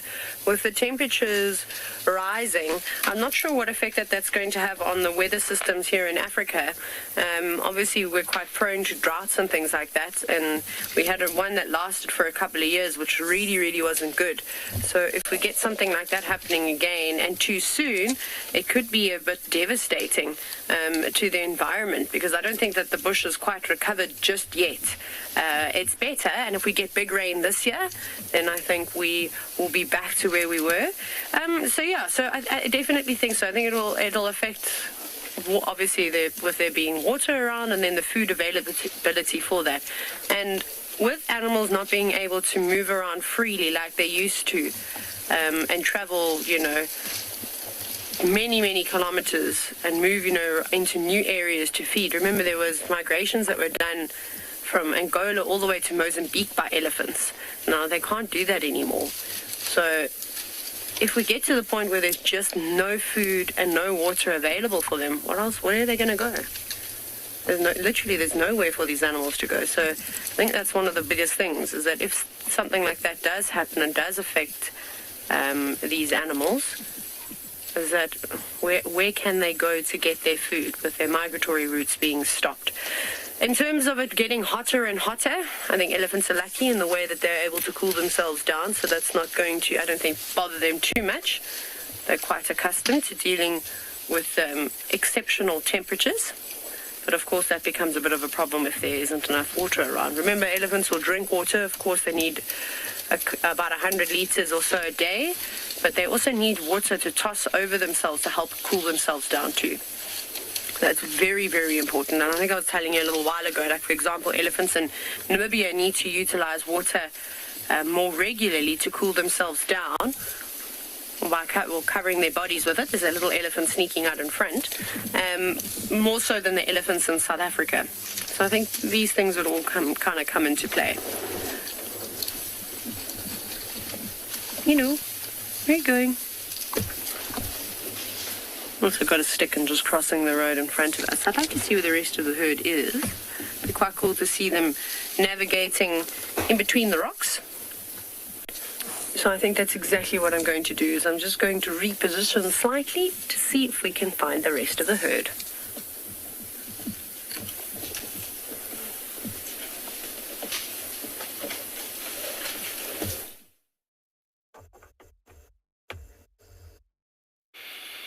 Very good, Taylor. Yeah, I'm sure if you do that, and because I know you love elephants, you might end up seeing a whole huge, or the whole herd together. Now, look what we got for you. After going a couple of days without seeing the wildebeest, here they are. This tells you the migration is still on, but for me, most importantly, this is the very tail end of the migration from where I am in the Mara Triangle. Loads and loads of the wildebeest. And as you see, they've come from the northwest of the Mara Triangle. They have avoided the river near a place that we call Pontu, where we saw lots of zebras. Wildebeest dying. That's about 3 weeks ago, trying to cross at a very tricky and dangerous place. And I think maybe tomorrow or the day after, they'll be going to the main crossing, and possibly I'll follow them in that area to see if we'll see them cross the river. See how the light's just sieving through their beards.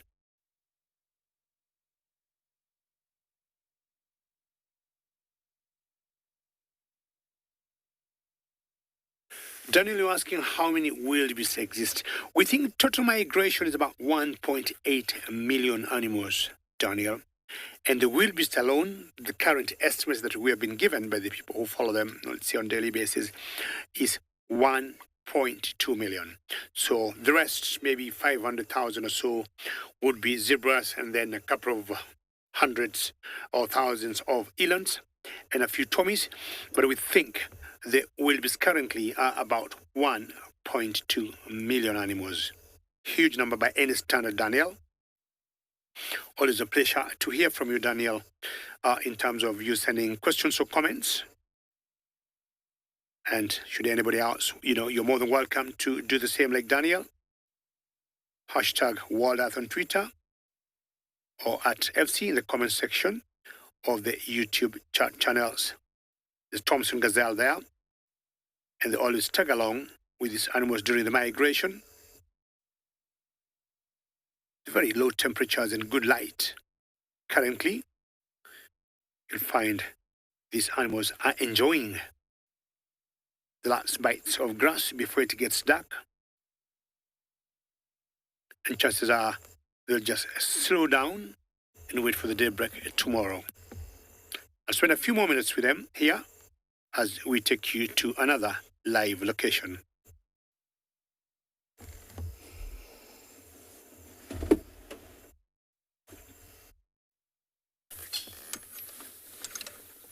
Well, we have the most crazy antics with this little guy. He is rolling around and playing and biting branches and doing everything that you could ask for from a leopard to be entertaining. He looks like he's having the best time. I think he's found himself a little bit of mud or maybe buffalo dung. There was something there that he's enjoying rolling around in. You can see he's... What are you doing, silly? I like him already. He's got a lot of character, that's for sure. You can hear the Franklins are complaining at him, but he's paying no attention because he's too busy having the best time and rolling around and doing his thing.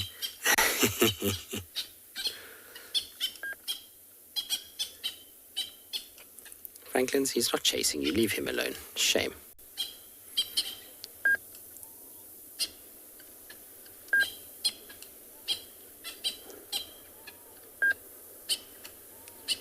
This is super cute. What you doing, boy?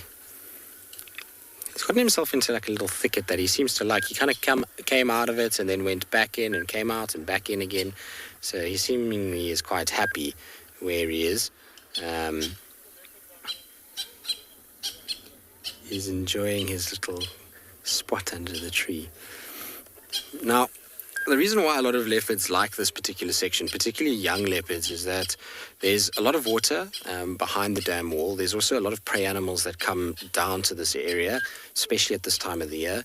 And the third big part about it is that it's got a lot of dense, thick areas, so it's a perfect place to hide. There's a lodge close by, so if something like potentially a lion comes and tries to chase them, they're able to get in under decks and kind of be able to hide away and utilize these thickets in this drainage section in order to hide. So it's always been a popular spot for leopards. Ever since I used to work at Cheetah in 2011, 2012, we used to find leopards here very regularly, including, Tundi, Karula. They all used to come down here from time to time, particularly Tundi. I mean, she used to live around the lodge. So it's just a succession that's taken place over time. It's just as soon as one leopard vacates this area, another one comes in because it's just such ideal habitat. And it makes for the best place for learning as well. Because of the wetland environment here, there's a lot of birds, which makes for good hunting practice for younger animals. Have you got elephant dung now? Don't you love it when these guys just roll over onto their backs?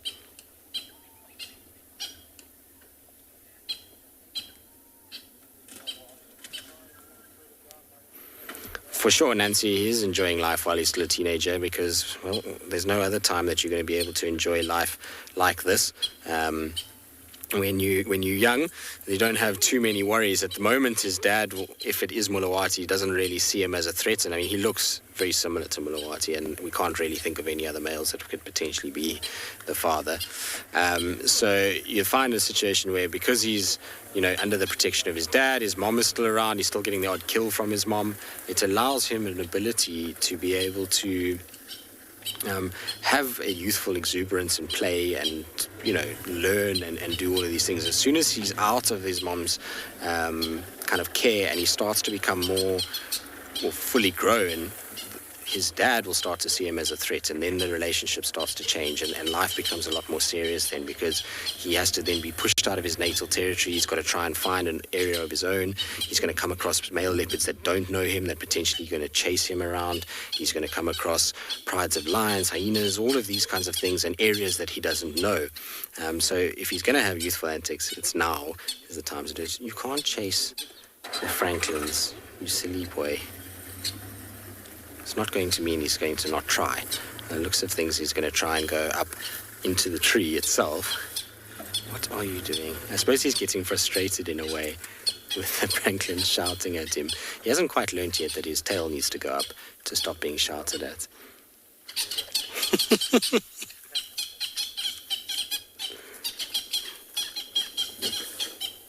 This is magic. Isn't this cool? If he's going to go up the big tree, let's see. He's kind of heading towards it. Yep, there he goes, look. Nope, that bird's flown away now as well. So he's got no chance at that one. So the thing is, as much as it's comical in a way, the way that he's kind of chasing these birds around, it's hugely valuable for him, because the older he gets and the more he tries these things, the more he's learning how to be able to hunt, and he's figuring things out, and eventually he'll be able to get one of these birds. There's a bird just above him that's going to cause him to try and get to it. It's just on this side of the tree. I don't know if you can see it moving there.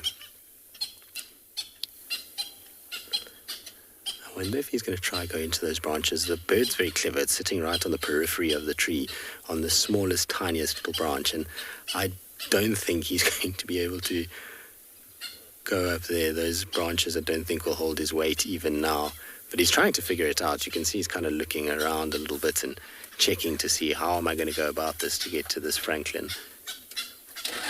Eventually he'll get it right. He will eventually catch francolins. Leopards, we know, will eat francolins a lot of the time. They're not shy to eat birds. And so, like I say, this will all be him learning. Now, remember, a lot of people will say to you that leopards are taught. There we go. Nope, you missed. Sorry, buddy. Leopards are taught how to hunt. That's not actually necessarily correct. Leopard's behavior, a lot of it is instinctual, and so you can see here there is no mother present, but his instinct is telling him to try and chase these francolins from tree to tree, and he's working out, okay, if I go into this tree, or if I go into that tree, if I do this, I do that, and every time there's a negative reaction from the francolins and they move away, he's learning a lesson. So he knows, okay, I've got to be a little bit more stealthy in my approach, I've got to do things slightly differently, and eventually he'll get it right, and through enough trial and error, he'll get himself one of these francolins at some point. So it's just about trying, and eventually, with a little bit of patience, things work out. Are you going to lie down in the tree now? Or are we going to rethink our plan? I think we're rethinking the plan at this stage. Things haven't quite worked out the way he had hoped, and so now it's a game of what next.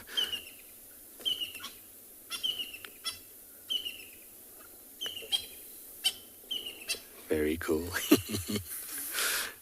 What a magic way to spend an afternoon. Right, we're just going to be patient and sit with him. I'm sure there's going to be all kinds of other antics that will play out during the course of the afternoon.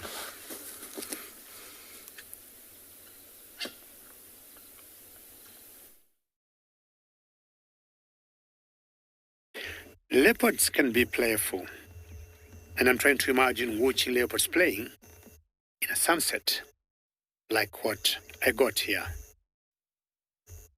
Look at those magical colors of my western horizon with the backdrop of the Olololo escarpment. I'll give you 10-15 seconds just to enjoy that view.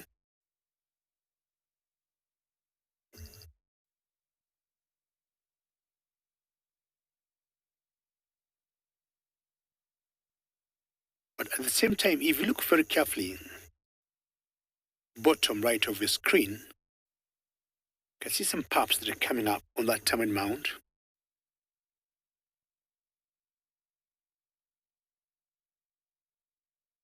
And these are 3 jackal pups. This is the silver-backed or the black-backed jackals. And they've got a den here. Itchy, scratch, what could it be? A flea, a tick, a mite, a louse. It could be anything.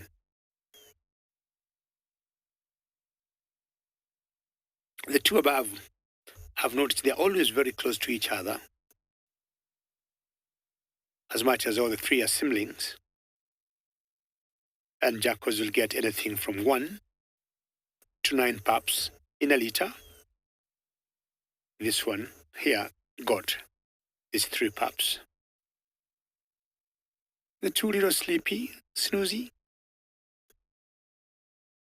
Jackals are very monogamous. I think I had a question earlier of whether white-barred cuckoo, I think it was from MC, are monogamous. Jackals are definitely very monogamous. Are you trying to go back home, or you're just staying near the door? Behind them is the door. And termite mounds are normally patronized by so many animals. Jackals, mongoose, snakes, monitor lizards, certain birds like the Usabiro barbet. And in there, I think the different apartments for each one of them. Just being playful here.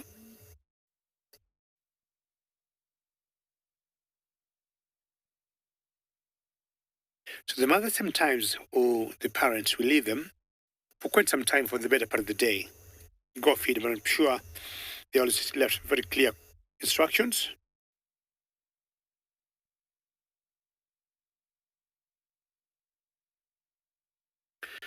Liam jackals are canines, and they are related to foxes, to wolves, to coyotes.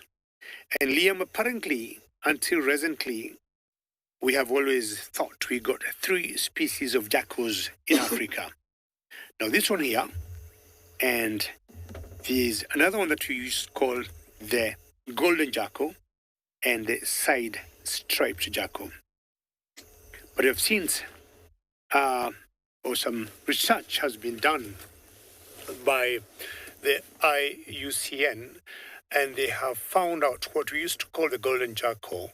Its DNA is very closely related to the wolves, and currently that name has changed, and you're not calling it the golden jackal anymore, but instead we're calling it the African golden wolf. So we only got now 2 species of jackals in Africa, and the third, that was the golden jackal, is the African golden wolf. They found out the IUCN, it's more closely related to the wolves.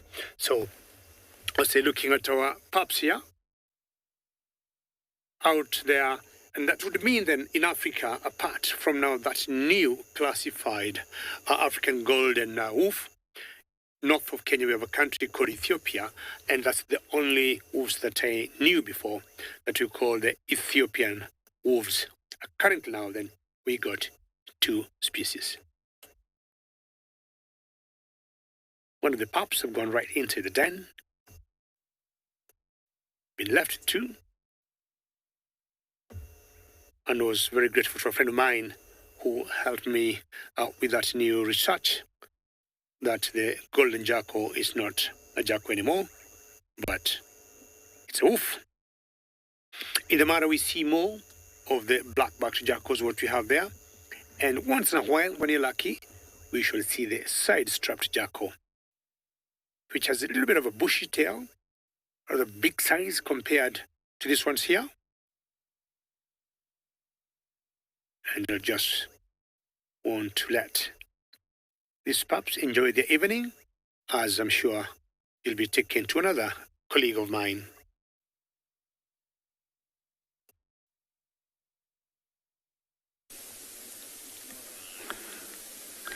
So we have just driven into a spectacular scene. Firstly, the sky is looking incredible with the sun disappearing behind the clouds there. And then, as you can see, lying amongst the grass here is the Birmingham Pride. And most of them have their heads up. They're quite active. The youngsters are playing around just on the side of this nice big termite mound.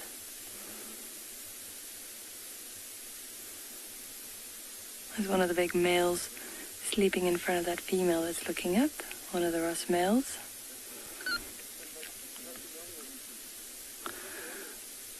But it's just cooling down now. So you can see a lot of them are yawning, grooming themselves, just getting ready to get up.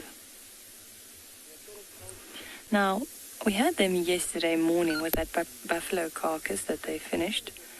So I can't imagine that they would be very hungry, or that they would want to hunt again tonight, but you never know with this pride.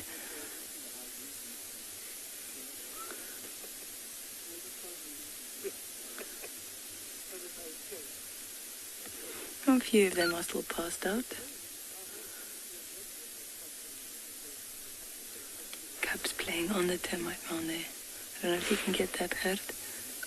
Might be behind the bush, but they're just chasing each other around. Oh!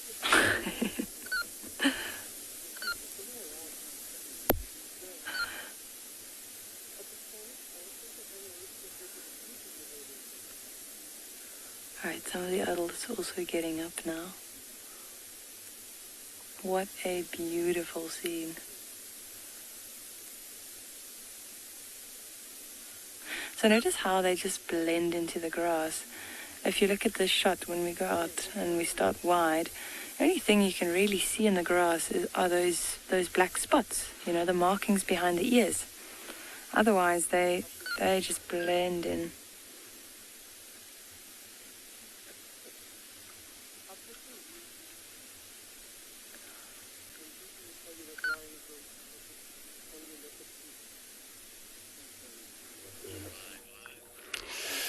Beautiful. So now we arrive in this water hole, treehouse dam, and it looks nothing in this water hole, but there's a single male hippo inside there, where every now and then he just pops his nostrils, also the head, just having a look around. So this is actually the time of the day that they might able to get out and move around. But for them, since they're very territorial, this male, they spend a lot of time here all alone. Sometimes they can dominate nothing, depend on how, strong he is with the hippos. Now he's showing up again. You can see his little ears sticking out. It looks like it's a big male, this as well. As you can see there. So it comes in a time where he will probably come out of this water hole, go feed. If he's lucky enough somewhere, he'll probably maybe come back with maybe some females. But for that, it depends on, these animals, more especially territorial animals, they fight so much to own the females, to have females.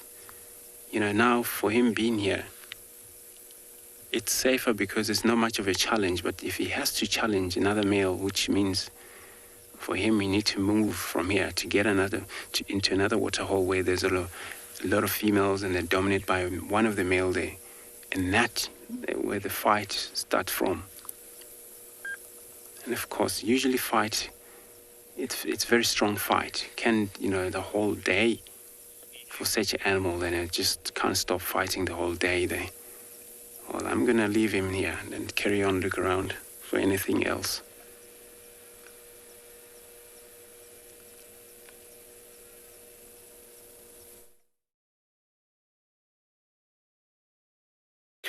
Well, once in a while, we'll see male hippos fighting, as it would also happen to male rhinos.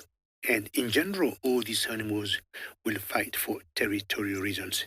Now, very luckily, we got black rhino, and I think it's a cow with her two calves, one big one and the one you see behind her there. How lucky to see her with her two calves. In the Masai Mara, we only got the black rhinos. I'm just keeping my voice a bit soft because they're very sensitive to any sound. The sense of sight is not the best, but hearing, they're very acute. They pick any noise, anything that makes them look uncomfortable, you'll always see their reaction.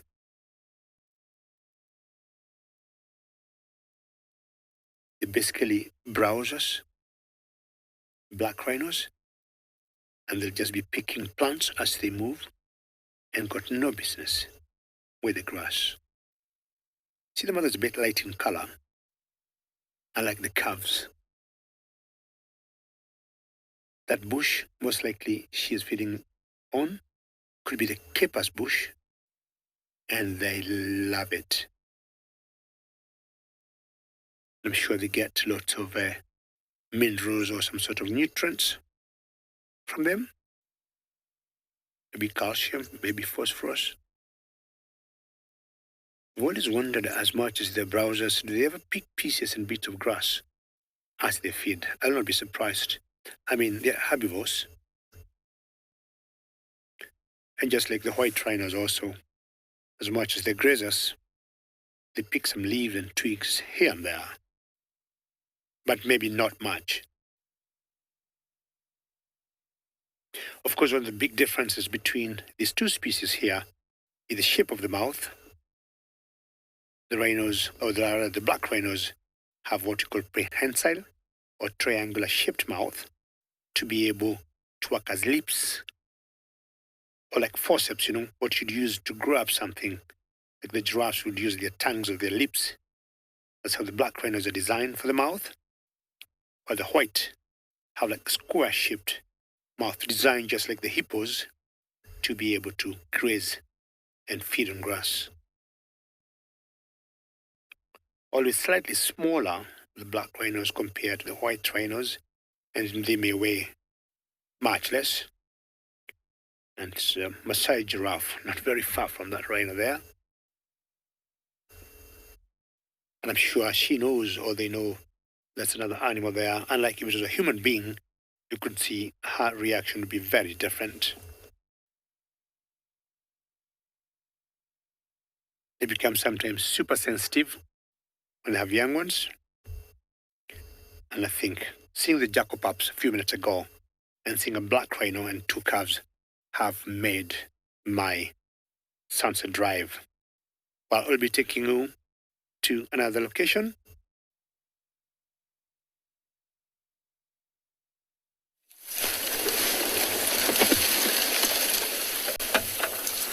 Look at the scene that we have. I don't know if it's quite doing it justice on the camera as it is on our cell phones. Hey, Odie? Yeah.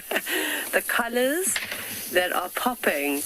Oh my goodness, you have no idea. Like the sun is just, obviously it's a ball of fire, but the sky is just unbelievable. These hues of orange and sort of mauves and faint blues. It's so gorgeous and so dramatic. And then of course, to have the elephants in the foreground is really, really, really special. Clouds honestly just make a sunset that much better. And I don't know when when I personally have had such a spectacular sunset. It's been a while. It's beautiful. With the whole herd moving around.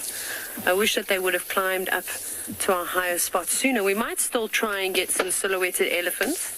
I will do some maneuvering at some point. I'm just waiting for the elephants to move away in front of us as we watch this Ellie stir up the dust and try and pull out a root. He's struggling.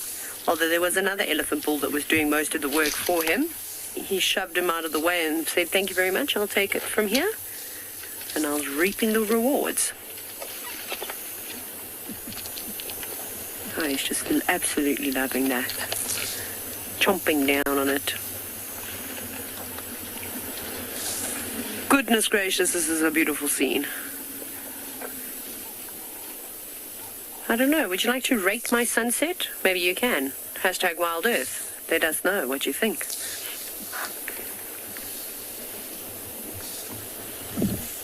Now, Charmander, elephants don't have terrible eyesight.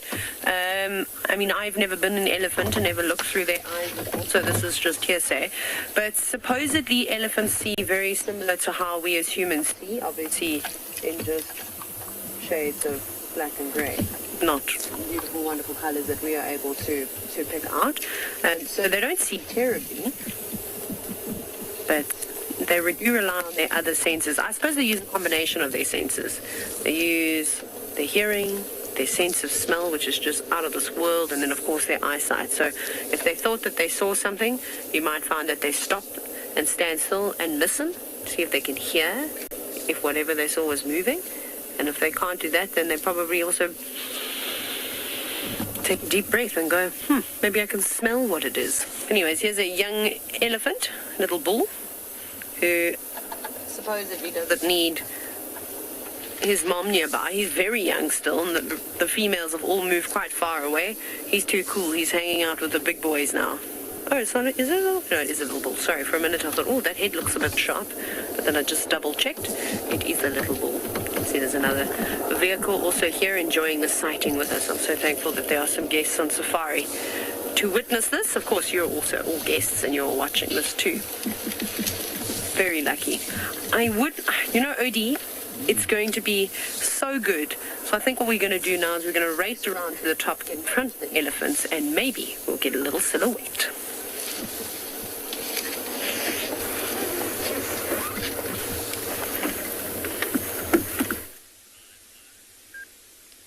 So we've also decided to reposition and just get a better view of the cubs playing on the other side of the mound. So, as I mentioned earlier, it sounds like, or it looks like, most of the adults are slowly waking up. Oh, look at the little one climbing the tree there.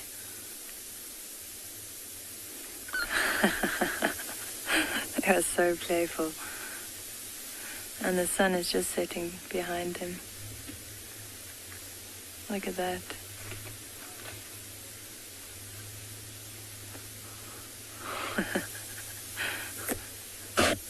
Little white female just watching the youngster very closely.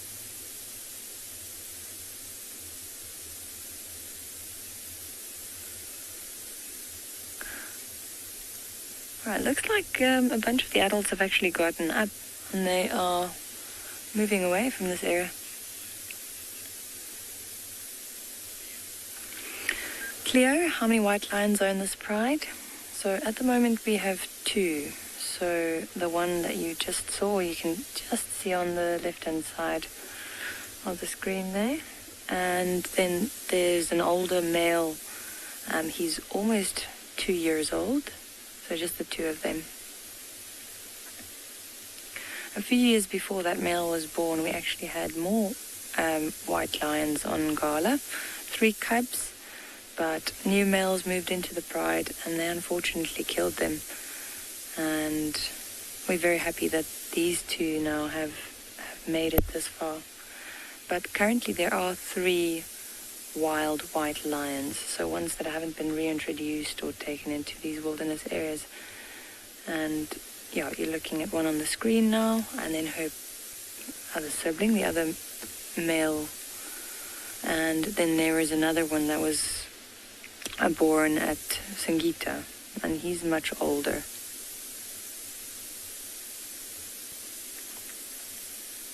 There's something going on, I don't know if you can hear that, but one of the females, she just started contact calling, and I'm sure these cubs are all going to get up now and they'll follow the rest of the pride.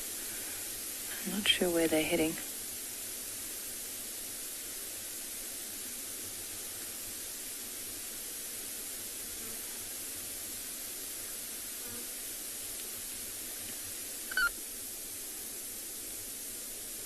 They've chosen the perfect spot here. So nice for us to view them.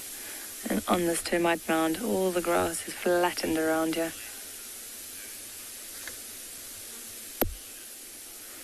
Lana, at what age do lion cubs learn how to hunt? So you can see them playing around here.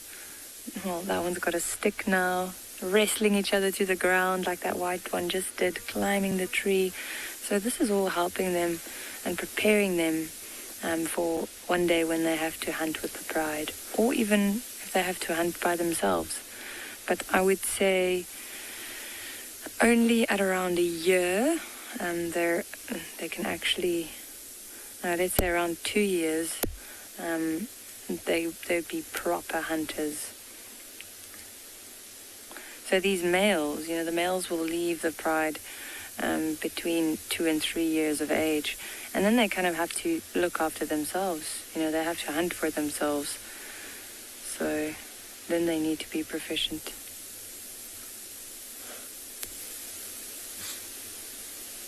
Little sneeze there. Notice if you look at that white one, she doesn't have the black markings behind the ears like the others. She's got like this, it's like it's brown. And then also the tip of the tail. Not as dark. That one's still playing with the branch.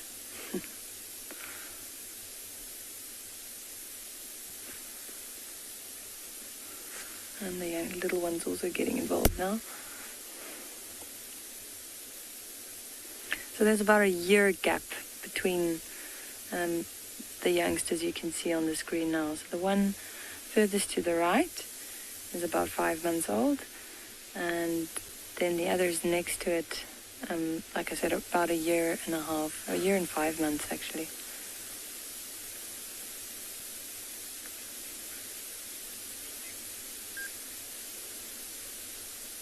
Right, most of them are getting up.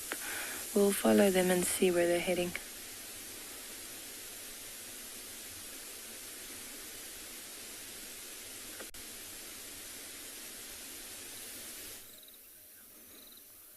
Well, we are still with Sibui's boy, and he is being an absolute treat.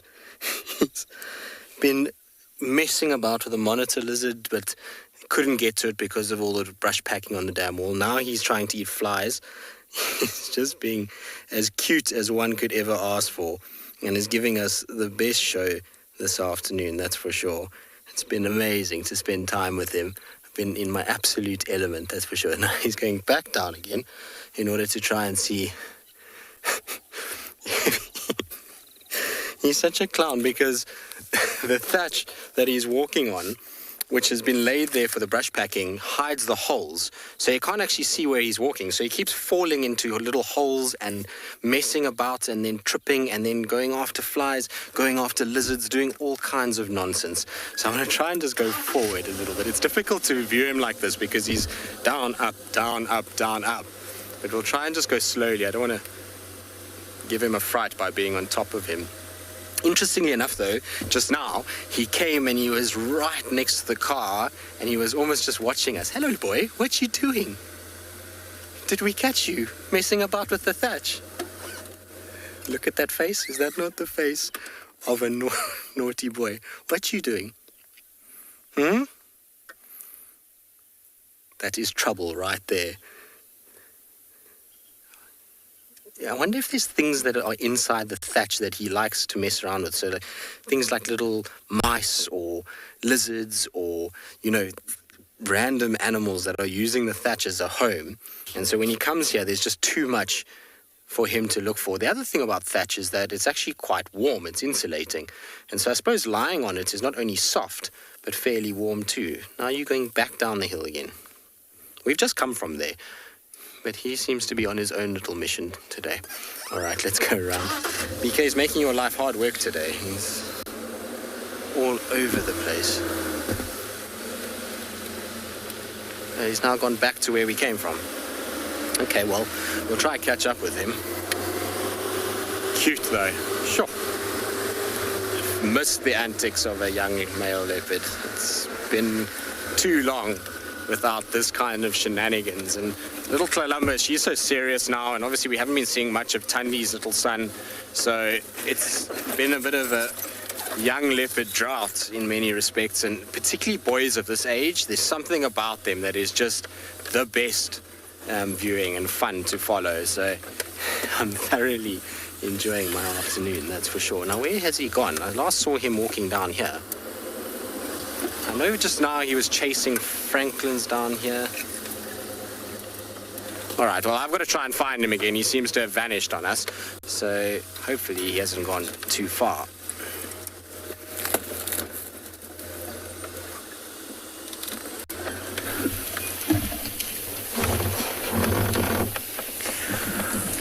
So we had a close encounter with our dear friend Susan, who is becoming naughty again, so I shouted at her and told her that she's not allowed to behave like that. Now we're not talking to one another anymore. She's sulking in the corner and I'm sulking over here. But we're still just watching a few of the little elephants as they move around, and the herd moves around us. Look at that sweet little thing. It's funny because yesterday when we saw them, I was telling you how this youngster and the other little elephant in the herd, there's just the two of them that are a couple of months maybe apart. They're normally, stuck to one another, like side by side. And today is the first time that I haven't seen them together playing.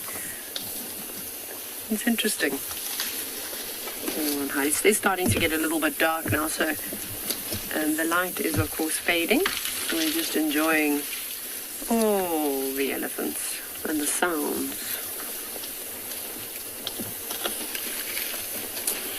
Rosalind, elephants are incredibly protective. I mean, obviously, a mother to its calf is on a whole nother level. But what we've been watching, and is so fascinating to me, and we've been lucky to have had it live, is this my favorite elephant, this young Ellie cow who hasn't had a calf yet, how protective she is of the little ones. So you might remember if you have watched before, but I don't know, maybe it was like 2 months ago or so now. I don't know, time is going so quickly, it's scary. And every time Susan sees a little elephant, she runs up to it. If the little one's going to the car, she's there and she's protecting it. She puts her trunk around it and she reassures that everything is okay. We'll probably see it happen in a minute because this cow and her calf are walking in her direction. And it happened with us now, where I had to reprimand Susan for being naughty. We do have to do these things. Sometimes elephants like to cross the line. I obviously try not to let that happen, but some are a bit cheekier than others. And another little elephant came running out to her as if to say, "Oh, are you okay?" And then she gave it a big cuddle, and then the little elephant mock charged us. She told on us. She said that blonde lady there, she shouted at me. Taylor shouted at me, and probably told lies. But Susan started it. I just finished it. Sorry, let me move out of the way. I'm hoping that it happens just so you can see.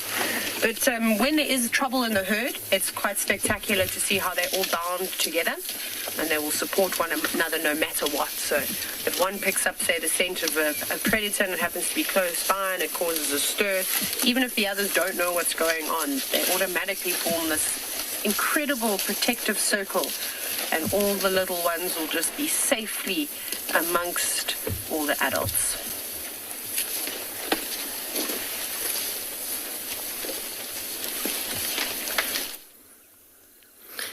What is also spectacular is this little boy and how he's now sniffing around. He's, I think, catching the scent of where this buffalo was. So the one that was injured was standing right where he's sniffing at the moment. So maybe there's a few little droplets of blood. And you see how he's phlegm and grimacing. So maybe even another leopard that has defecated there. It's interesting. But he just doesn't sit still. Every time he sits down and you kind of watch him for 2 minutes, then something else catches his attention. He's definitely got ADD. This afternoon. He doesn't know where to sit, what to do, what to look at, what to chase, where to groom. He's just unsure at this stage.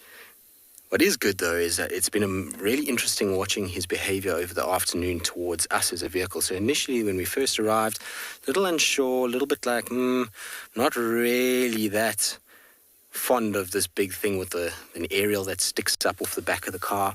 And slowly, as the afternoons got on, he started to come a lot closer. He's been a lot calmer with our kind of presence. He hasn't worried too much about where we've driven or what we've done, which has been really nice to see. So it just goes to show how important it is just to spend time with these guys and not to rush around them and to give them the little bit of space that they need. What is your next trick going to be, though? I think he's just looking for anything to entertain himself. I think he's just bored more than anything else. It's that time of the day when leopards are quite active, and I think boredom has set in. And so now it's about investigating, playing, figuring out anything and everything about the landscape that he lives in. And of course, he would have had his sister, the little girl, would have been a big playmate for a long period of time. But because he's spending more time on his own, he's now got to basically fend for himself and kind of occupy his own mind, which is, or keep his own mind occupied, should I say, which is a lot harder than when you've got a sibling which you are bigger and stronger that you can bully. So now it's more about just finding sticks and birds and various other things. All right, let's try catch up with him because he's drifting away a little bit now.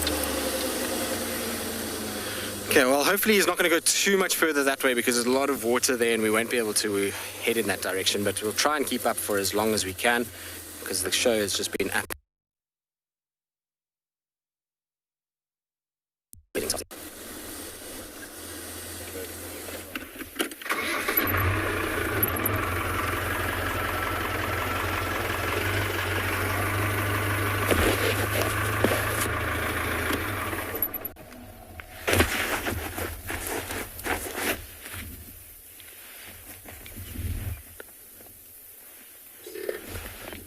All right, nice bird in frame here.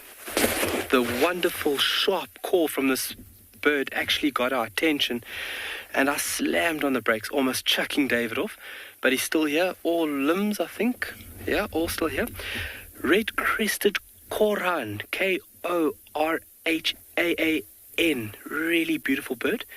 And one feature about this bird that just blows my mind is the pattern on the back or the dorsal section of this bird.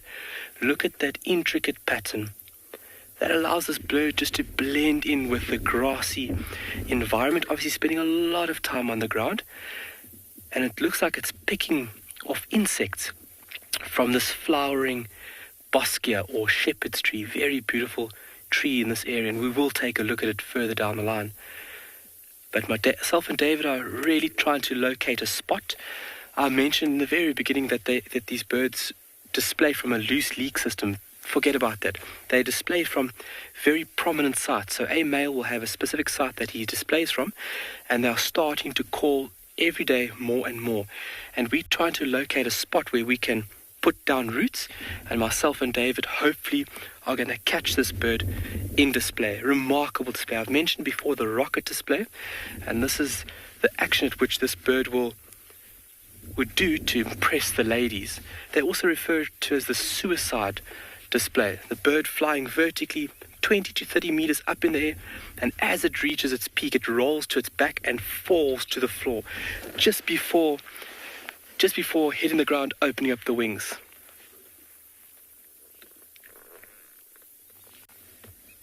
She does something, and then I'm giggling because this little guy tried to just chase a monitor lizard, and it went splashing into the water, and he almost went with it into the water, which would have been a very unhappy cat had he ended up plopping down below into a very marshy, very dirty little puddle that is sitting here. So I think he's quite glad that he managed to hold on.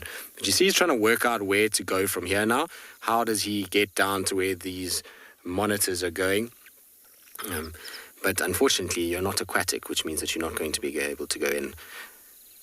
The amazing part about this sighting is it feels almost a bit like deja vu, because I've seen Tamba and Hosanna on that exact same branch that he's sitting on right now, doing the exact same thing, looking out into the water to try and figure out how to get to these various creatures that live down below. There's obviously terrapins and lizards, and often there's even birds. There's the night heron as well. So above him, in the branches, I don't know if you can see, go up a little bit for me, a little bit further. You should see a night heron in those branches. Now, we don't see the night herons often, but there's a pair that nests behind you. Up a little bit further, BK, in the middle of your screen. There we go, in the middle, to the left slightly, up a little bit. There it is, straight in the middle now. See the light grey bird there. There we go. So that is a night heron. You find them... They're tricky birds to find because they're quite shy, quite reclusive, quite secretive individuals. They don't really like to be seen. And so this little area behind this dam wall is the perfect place for these night herons to live. And we get two types of night herons in this area. We get the black-crowned night heron, which is the one that you're looking at the moment. And then you get the white-backed night heron. The white-backed is the rarer of the two, so this one is an easier bird to find. But in this particular part of the world, this is the only two that I know of are the ones that live behind this dam wall. So you don't see them on Djuma at all. We only see them here on Cheetah, and I haven't seen them for a while because we very seldom come behind the dam wall these days. There's a new part of the lodge that's been built, so it's not an area we drive much. But they're pretty much guaranteed if you drive in this particular area, and they've been hunted, like I say, by multiple different leopards. I've seen 3 different leopards try and eat these particular night herons, but they're pretty quick and got big eyes and are able generally to avoid predation. Our boy is watching every now and then up towards that area, and he's got absolutely no chance. There we go. He's now peering back down into the water. What an amazing afternoon it's been with this little guy. I've enjoyed myself so much. He's such a little character. I obviously haven't spent time with him, but everybody's been telling me that he's a cool leopard to spend time with, and well, he certainly has made an impression this evening. Now I'm intrigued to see how he comes back. Don't fall into the water. Oh. It's like a bit of tightrope balancing at this stage. You can see how the tail is actually moving in the hips to try and balance him. Well, unfortunately, it's that time, though, where we need to say goodbye to all of you. I hope that you've had the most wonderful afternoon with us. It's been a pleasure bringing you all these different locations from across Africa. So from all of us, it's a very good evening, and we'll see you all tomorrow morning for our sunrise safari.